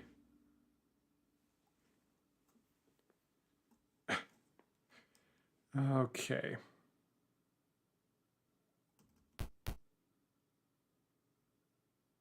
So can you remember, what am I supposed, so now I want to not throw a rock? Is that the deal? I want to go through here and not throw a rock, I think.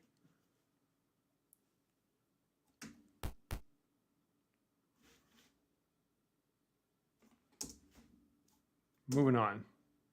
Don't be at the entryway.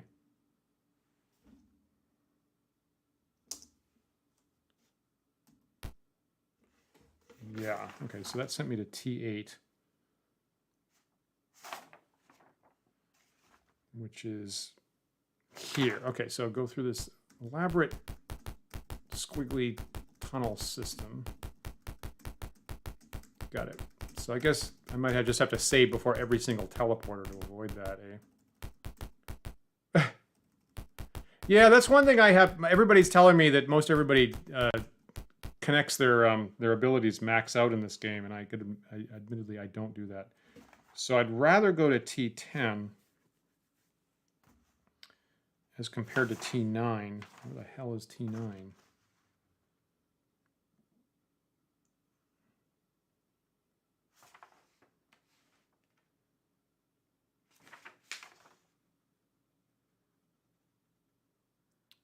Where is T9?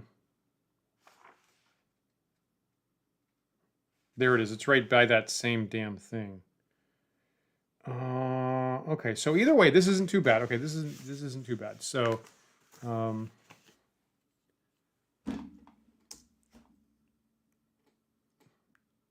me just go through this.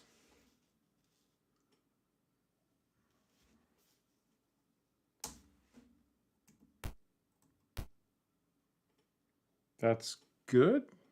Was that good?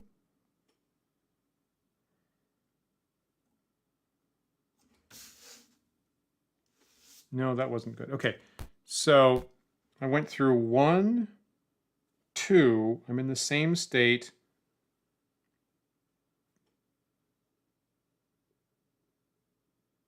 Ah, Jesus, I can't remember all these damn teleporters. What did I do? What did I do here? I want to throw a rock at both these teleporters. Okay, this one here. I see. Okay, I see what you're saying. I see what you're saying. So what worked for me last time here? Did I rock it? I didn't rock it.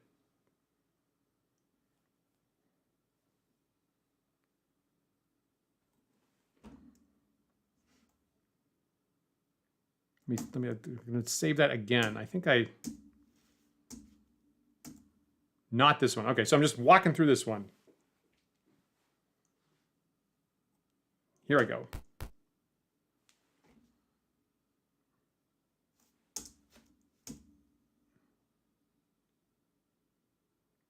Oh no, did I just mismove this one? No, okay, good. So you're telling me once I'm on the right track, I have to rock all of them.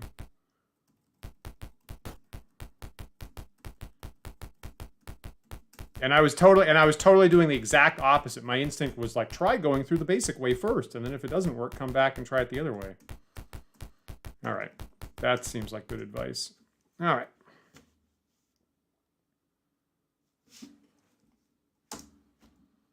Throwing. Was that wrong? So I just threw a rock here, and you're telling me not to? Well, okay. While I'm getting expert advice on that, yeah, Old Drunk. I have played a little bit of second edition for what it's worth. Not very much. I was sufficiently invested in first edition that I stayed away from it mostly. But then actually, when I met my Wandering DM's co-host Paul, we actually did start a second edition campaign. So, which is funny because it was actually my longest running character was a second edition cleric with 1 hit point. Okay, moving through now. Great. Thank you so much. Whoops.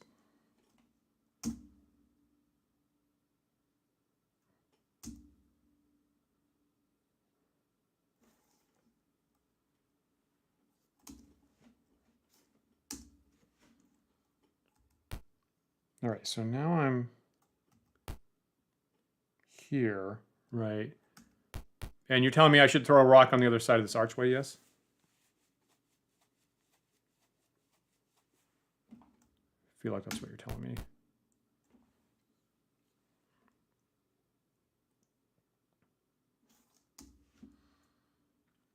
I'm throwing.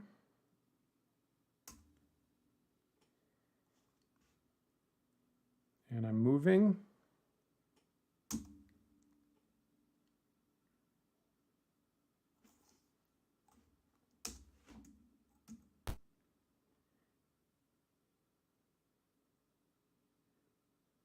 So the door should be here. Great, thank you. That's the key. So once you, okay, let me just knock that down. So once you get on the right track, always throw rocks.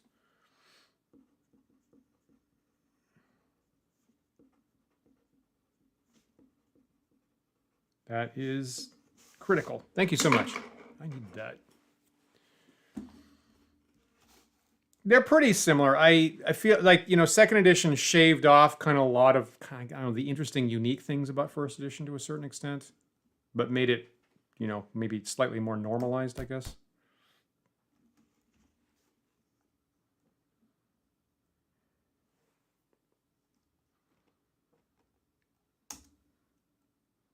And you know me, I actually don't like D10s, for what it's worth. Which is one of the things I wasn't fond about with second edition. Oh, for Pete's sake.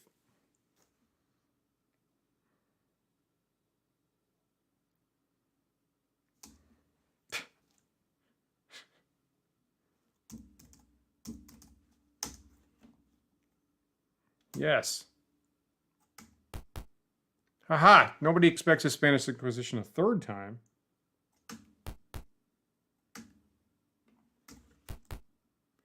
All right, so don't go in the far corner. That's the primary thing there. The far corner is where the teleporter is. I'm going to put the search back on. This is the desk of Yarash. On it is a litter of papers.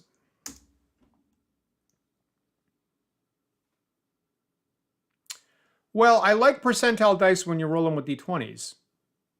That's the old school way.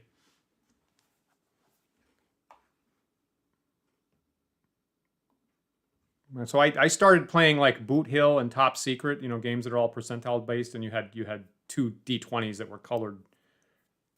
You know, you had 0 through 9 twice with different colors, so you could use it for the 1 to 20.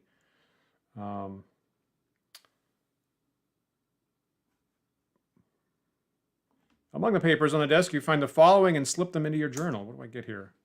A letter from the boss. Holy shit. Telling Yarash to join or die. Jeez, now we're getting serious.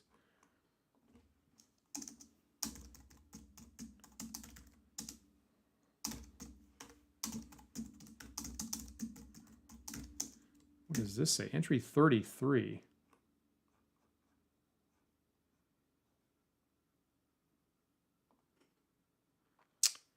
An official-looking notice. Yarash, the time has come for you to add your power to the growing legions of my followers. Come and supplicant yourself to me, and I will reward you as an important officer in my magical forces. You will serve as the advisor to the cohort of soldiers to be based at Sorcerer's Island. Resist, and you shall be crushed before my almighty power. I expect your positive reply within the week. Signed, the boss.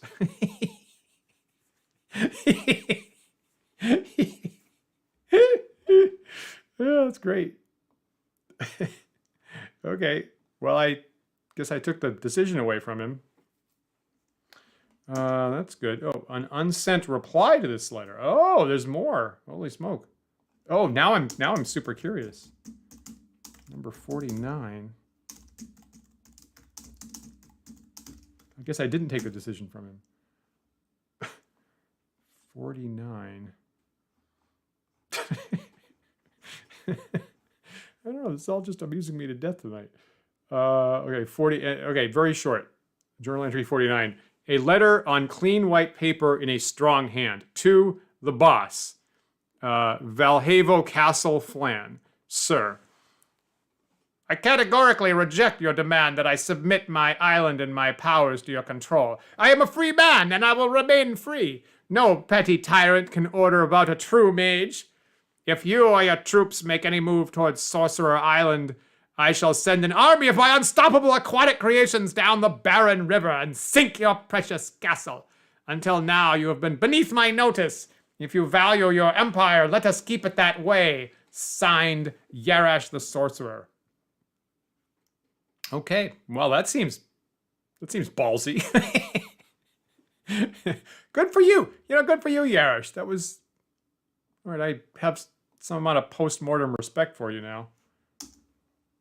Oh my god, how many... Holy shit, I'm going to be here reading all night. Good gravy. A message to the Buccaneers offering a bounty for real Sahuagin. Wow. And this brings up the question of exactly how many Deep Ones analogs are there in D&D.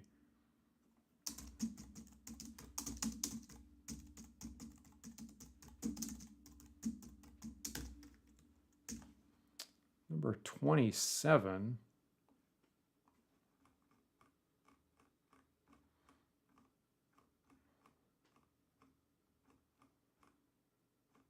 Where are you, 27? Oh, journal entry 27. Unimpressive announcement. Bounty of 10,000 gold! I will pay 10,000 gold pieces for a live Sahuagin. I will pay 1,000 gold pieces for a recently dead Sahuagin in fairly good condition. I need a specimen of this man-like saltwater aquatic creatures for my studies. Bring your specimen to the shore of Lake Kuto and build a fire as a signal. Your specimen will be examined. If it is truly a Sahuagin, you could end up with 10,000 gold pieces. But beware! I will know any forgeries and I will punish any attempts at deception. So, capture a live Sahuagin, bring him to Lake Kuto, and walk away a rich man! Signed, Yarash the Sorcerer.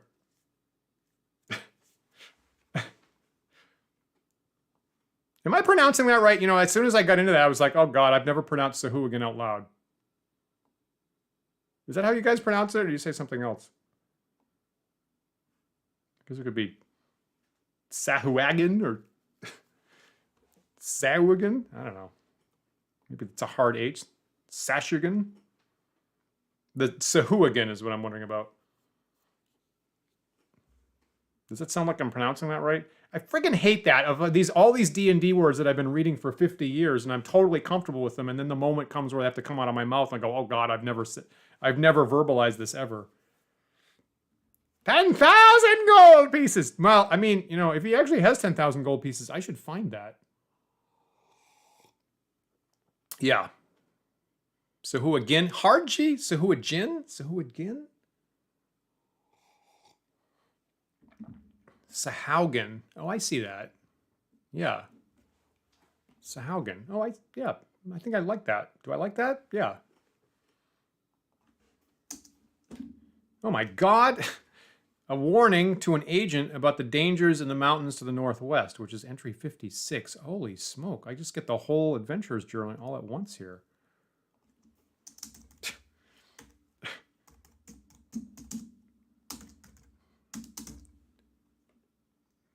This is the point. This is the point where you start to wonder, did I pick a good voice for this character? Because I didn't think he was going to be on stage as long as he is. Yeah. Okay, so we agree on hard G. I'm glad we're on the same page about that.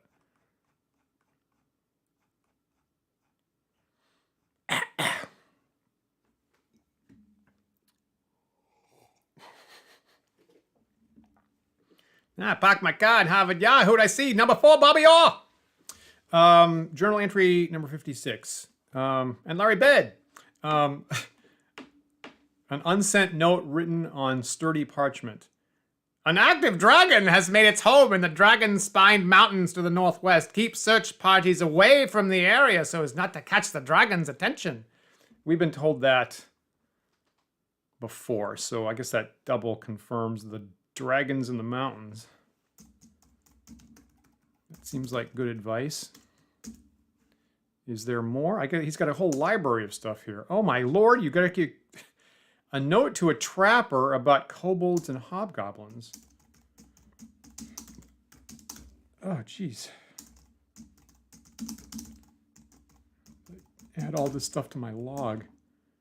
Number 40.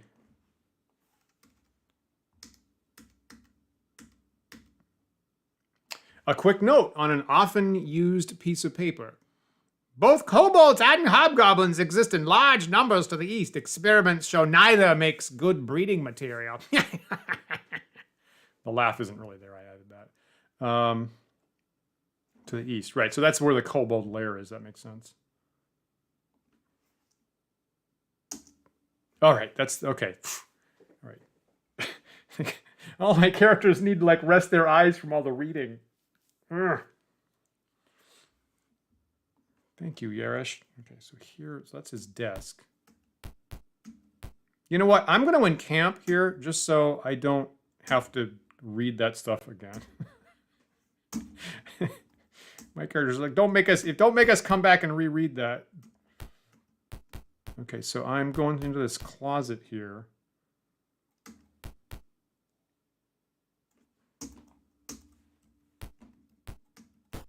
That's it? Okay, all right. And then there's another door I want to go through before I start mucking with this teleporter. I guess there's 2 teleporters here, eh?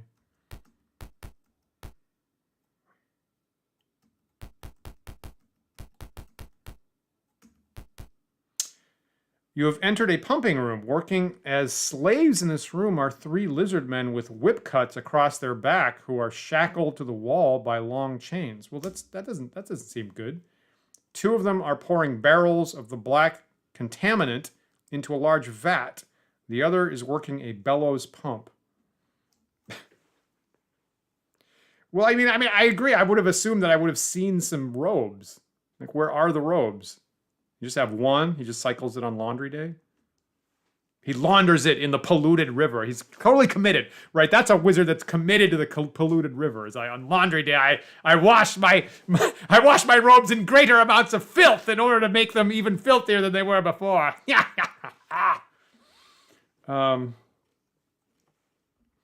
old drunk. I've had to do that. There was a week where I was trying to get away without graph paper, and actually this particular maze, you need it. That was the saving grace last time, so thank goodness for... They recoil in fear. I'm going to advance. Advance. A whole lot of recoiling in fear here. I'm going to be nice. You should stop. You should stop polluting the river. Well, you're in the right place, old drunk. As you free them, they tell you all about what Yarash is doing and how you can get help from their tribe in the swamp. You copy all they say as entry 35 of your journal.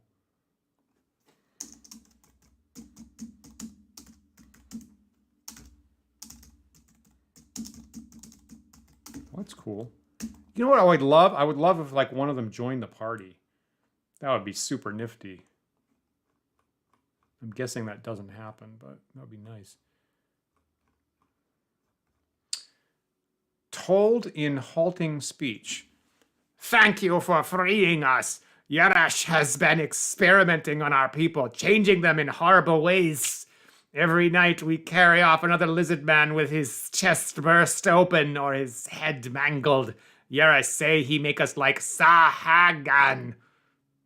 He always say that he make us stronger, better hunters, but all he make us is dead.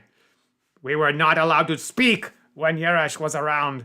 These marks were passed down to us and remind us of home. They represent the friend word used between lizard men and different tribes. If you meet lizard men on the outside, this word may help you. The lizard man carefully scratches marks into the dirt. You recognize the marks as 2 runes and a path symbol. And I can't show that on, I don't see how I can show that on the screen right this second. Tell him he is weak compared to Draconians. Well, I'm not going to, rule number 1, do not taunt. The friend symbol.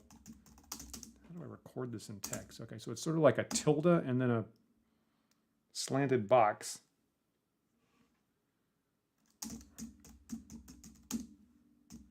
That's interesting because it's like, I think it's like it's one elf rune, and then 1 dwarf rune, and then a dashed path symbol.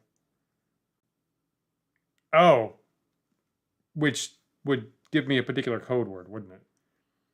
If I take the elven rune this and I put it with the box symbol that. And then I follow the dashed line, I get savior.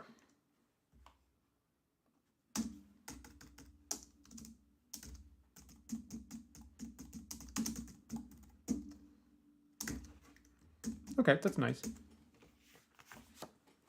Done. How strange is that? It's 1 elven rune and 1 dwarven rune together with a dashed line. Okay.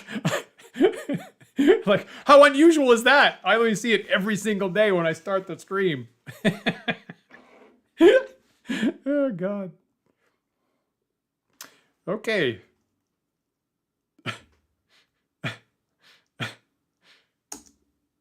Whoops. Get focus over here. Okay, so thank you. Thank you, Lizard Man. And now they're gone. Okay, that's good. Let me just encamp and save this.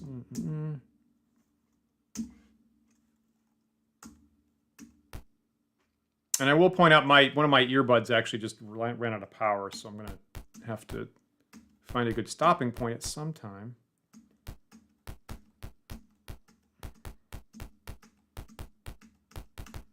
Okay, I guess that's it. That's good. That was good. That was super useful. And then there's that 30 by 30 room. So then there's this teleporter down to the south.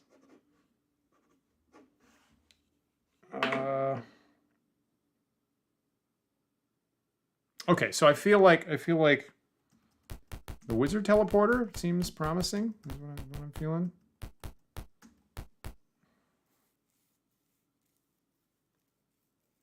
Yeah. I can hear it on my other ear. Right now I'm mono listening to it right this second. Got it. Yeah, so clearly, so certainly my instinct here would be to try the other ones, obviously. So I will change the setting. And you know what? I'm gonna go. I feel gold. I'm gonna go for the gold first.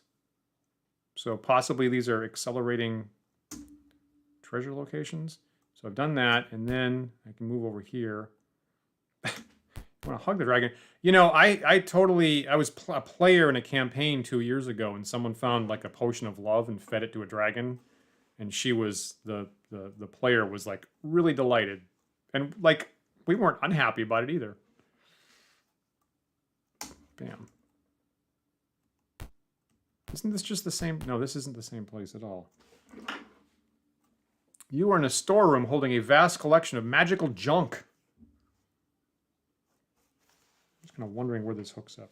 So this actually makes sense. So this will fill in. I can see this will fill in the remaining spaces that I was like curious about, which feels good. Let me. Okay. So I'm facing. Ah, shit. Damn you.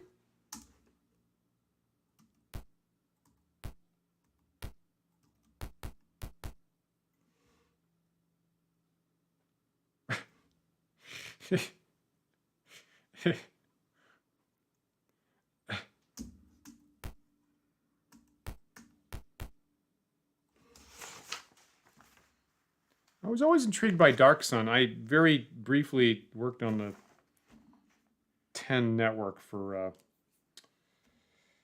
what that was. Anyway, they had an online Dark Sun game at the time that I had free access to, so I played that for a while.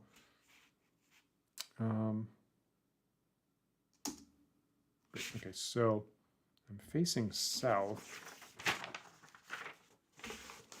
I probably don't need, at this point, I probably don't need to map these areas out quite so in great detail, but I am in the southeast corner, which seems interesting.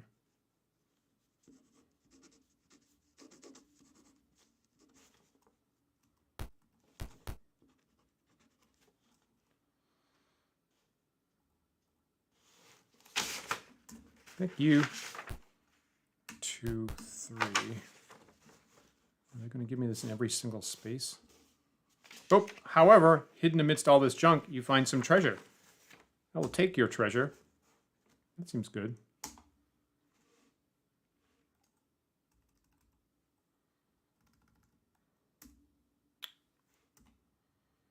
Clerical scroll, a magical scroll. Fotchard? Ye olde polearm? Might be magic, maybe, yes. I mean, it's a magical storeroom, right? And to a wizard, a magical fotchard would be junk. Is there treasure? Oof, that's going to burden me down. But you know what? I'm going to take it. Share it. All right, we like that.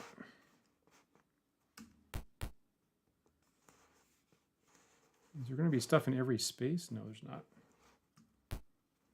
1, 2, 3. These L-shaped rooms.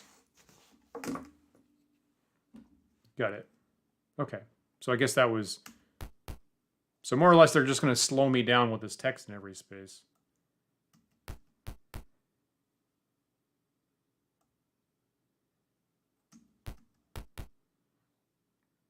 gotta admit, probably a Fotchard I'm probably not going to use. I'm probably going to wind up selling that.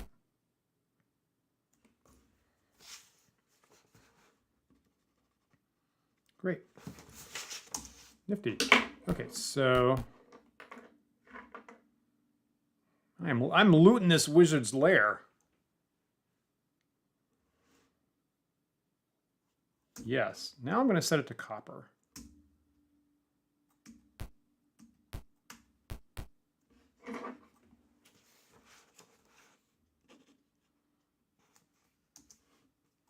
Interesting. So I'm facing south. I bet that's adjacent to that other room. Looks like a 20 by 30 room, but it's not on the far wall.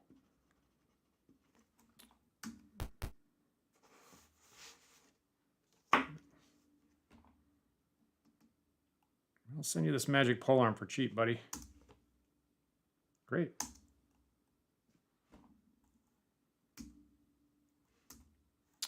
Magic user scroll, a mace, an all pike. Now Griffith's overloaded.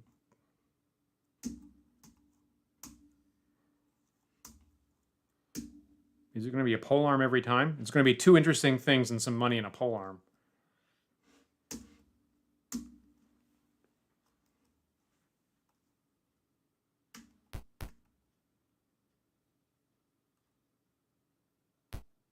I am gonna carefully search every area here.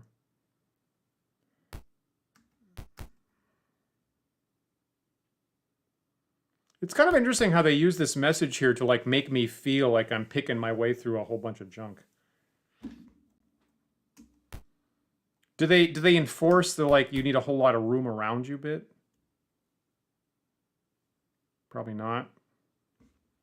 Like the first thing, like in original D&D, in the first supplement, there was a note that specifically said you almost certainly can't use pikes in a dungeon.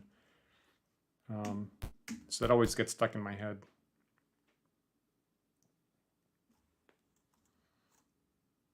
I like hits like a truck. That feels very attractive to me. I'll order that tonight. I'll take your best hits like a truck. So now I'm going to the silver room.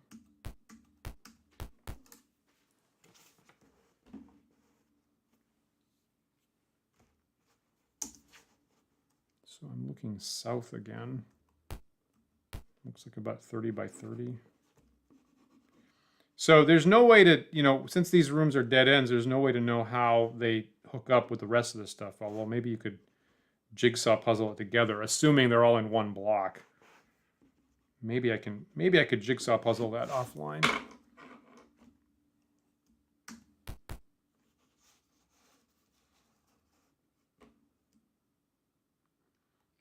Last time I checked, I think only the spears do double damage on if you're set, which is not what which is counter to my intuition. Like in my house rules, I totally let pikes get the double damage from being set.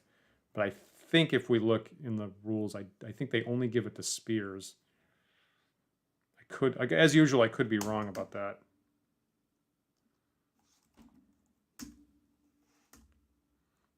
Scroll. No, he's overloaded. So my whole party is about to be overloaded.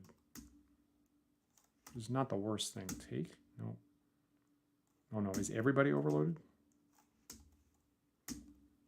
Oh dear.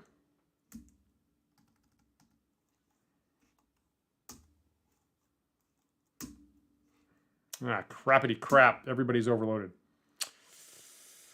Let's see. Am I carrying any copper? That's one thing I could do. I could drop some copper.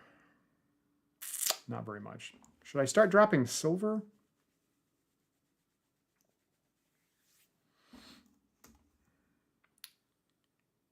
Okay, now her problem is that I've tapped out the interface, I think. Or maybe not. That seems about right, actually.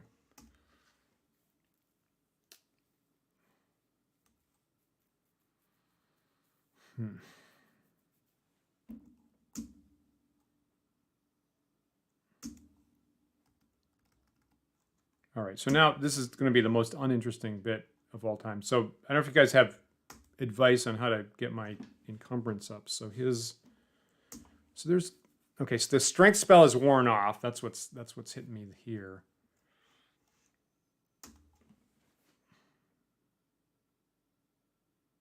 Probably a magic faucher. That would be useful.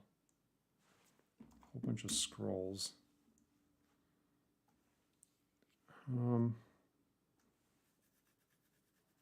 Remind me, if I cast detect magic, I don't have a detect magic. Okay. I feel like my instinct is to start dropping the silver. I mean, I would get 20 pounds out of if I drop the silver here.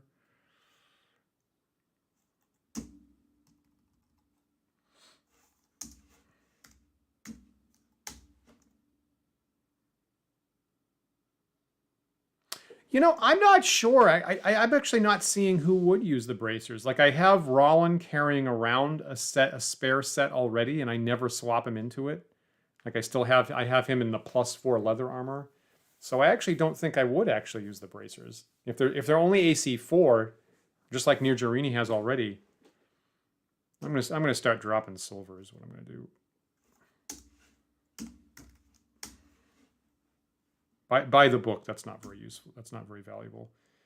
Okay, so there's that. Can I take stuff now? Yes, yes, yes. So close. Yeah, that's the ticket.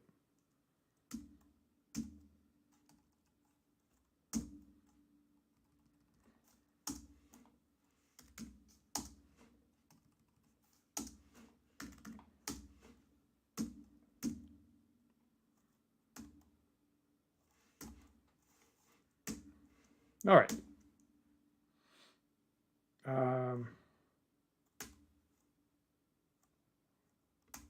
What money is there? Okay.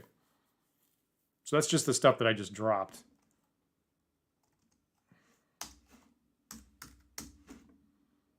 All right.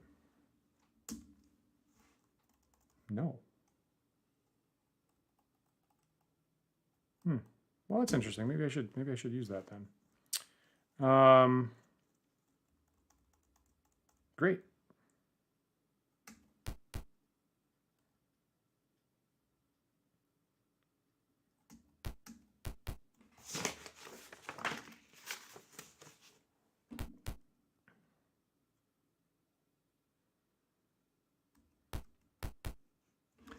What is that? That's the north wall. The north is on this side.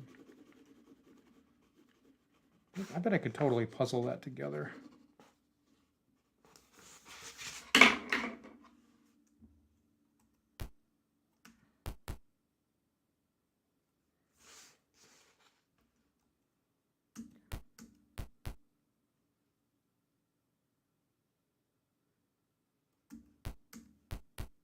So I think I got through. I think I got all the important magical stuff. Cool. We like that. So now, should I use the blue to jump out of here, or should I go in camp so I don't have to search through that junk again? Or should I take that other teleporter on the end?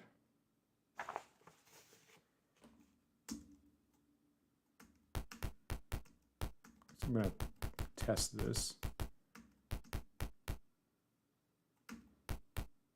Oh, that's not a teleporter at all. Oh, yeah, all right. Well, that solves that problem.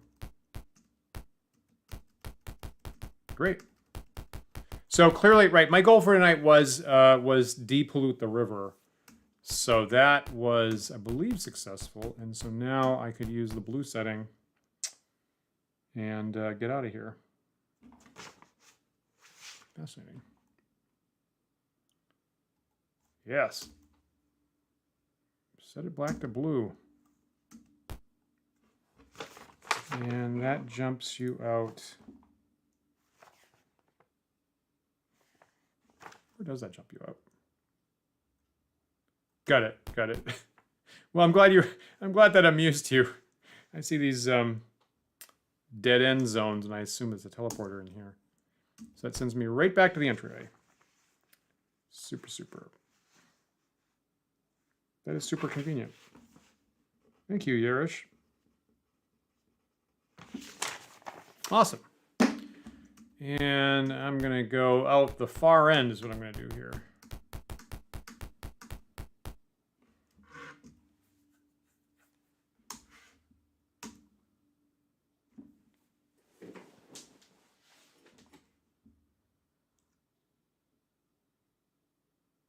As you leave the Sorcerer's Pyramid behind you, you can see that the land is already beginning to recover from the alchemical pollution caused by the pyramid. That's great. We like that. You are in front of a magnificent pyramid. You have found a secret door that leads into the pyramid. This is how we started this. What will you do? I will go back. And I'm back in the wilderness. Awesome. Okay, so I'm going to call that for tonight, and well, that took us 3 sessions, I guess, to get through Yarash's pyramid. And I think the lesson from Yarash's pyramid is, yeah, you want graph paper. You want graph paper. So thank you guys for the bit of assistance. I was totally, if I'd been on my own, I was actually stuck with the toggling teleporters. So I absolutely would have turned around, gone back to town, discovered I wasn't done, and then had to spend more time to figure that out. So that was a key. That was a really key hint to get me through that particular mission. So I really appreciate it. Yeah, 3 or 4 maybe. Yeah. Yeah, graph paper. It's good for what ails you.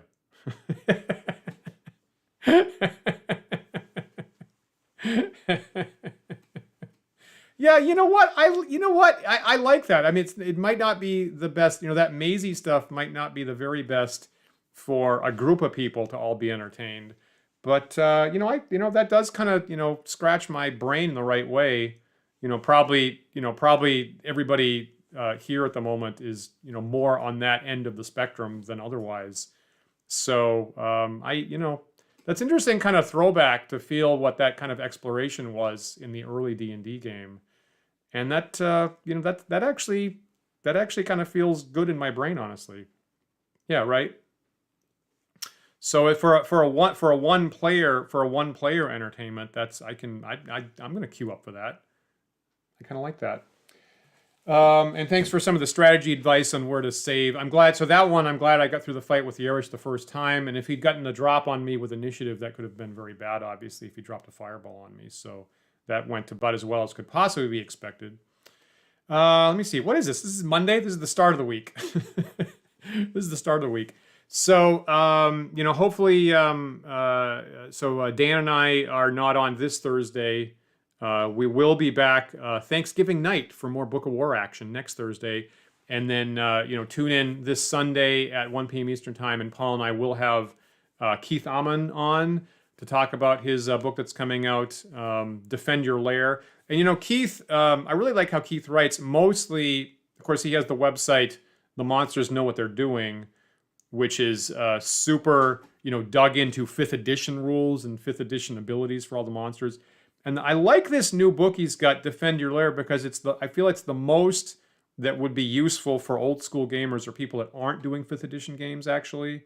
And there's a lot of good information there about, general offense versus defense principles and strategy and terrain and geography and resources and stuff like that. And so as an old schooler, I'm actually getting more out of his new book than anything he's written before. So I'm kind of looking forward to talking to Keith about his new book. And the book is half sample layers that you could very easily transition to original D&D or 1st edition or something like that. And he's got mostly like high level stuff, actually. So which I really like, digging into high level D&D gaming. So I'm really really intrigued by his 16 layers that he has there. Yeah, some of us, I think, you, me, some of us, we try 5th edition and we're like, it's not our favorite thing. So I'm happy to have something that I can use for other types of game stuff. Yeah, Keith Amon, last name Amman. I think. I always misspell it, actually. Anyway, he's got the website, The Monsters Know What They're Doing. So if you Google for Monsters Know What They're Doing, you're going to see the site that he's famous for. So we've had Keith on like twice before. We have him on about once a year. So I always like talking to him. So that's what's going to be happening this Sunday. And I will be back next Monday night for more Pool of Radiance. I think while I'm offline, I'm probably going to head back to town. I'll probably level up before I start again next time. So, feel free to leave a comment in the YouTube archive if you have an idea about what my next goal should be. I feel like the next thing I want to check off now that I will have Nirjarini be 5th level, actually. So she will be able to cast Fireball starting next Monday. And I feel like I'm either going to try to find those nomads that I've been trying to track down, or go back and take my revenge on the kobolds, plus trolls, plus other stuff. Yeah. Okay, so that's it for tonight. Thank you guys so much for hanging out and for the help. You made this so much more enjoyable. I appreciate it. So I hope you guys have a good week, and hopefully I'll see you on Sunday. And if not then, I'll see you next Monday for more Games from the Elder Times with me, Dan. I'll see you next time. Take care, you guys.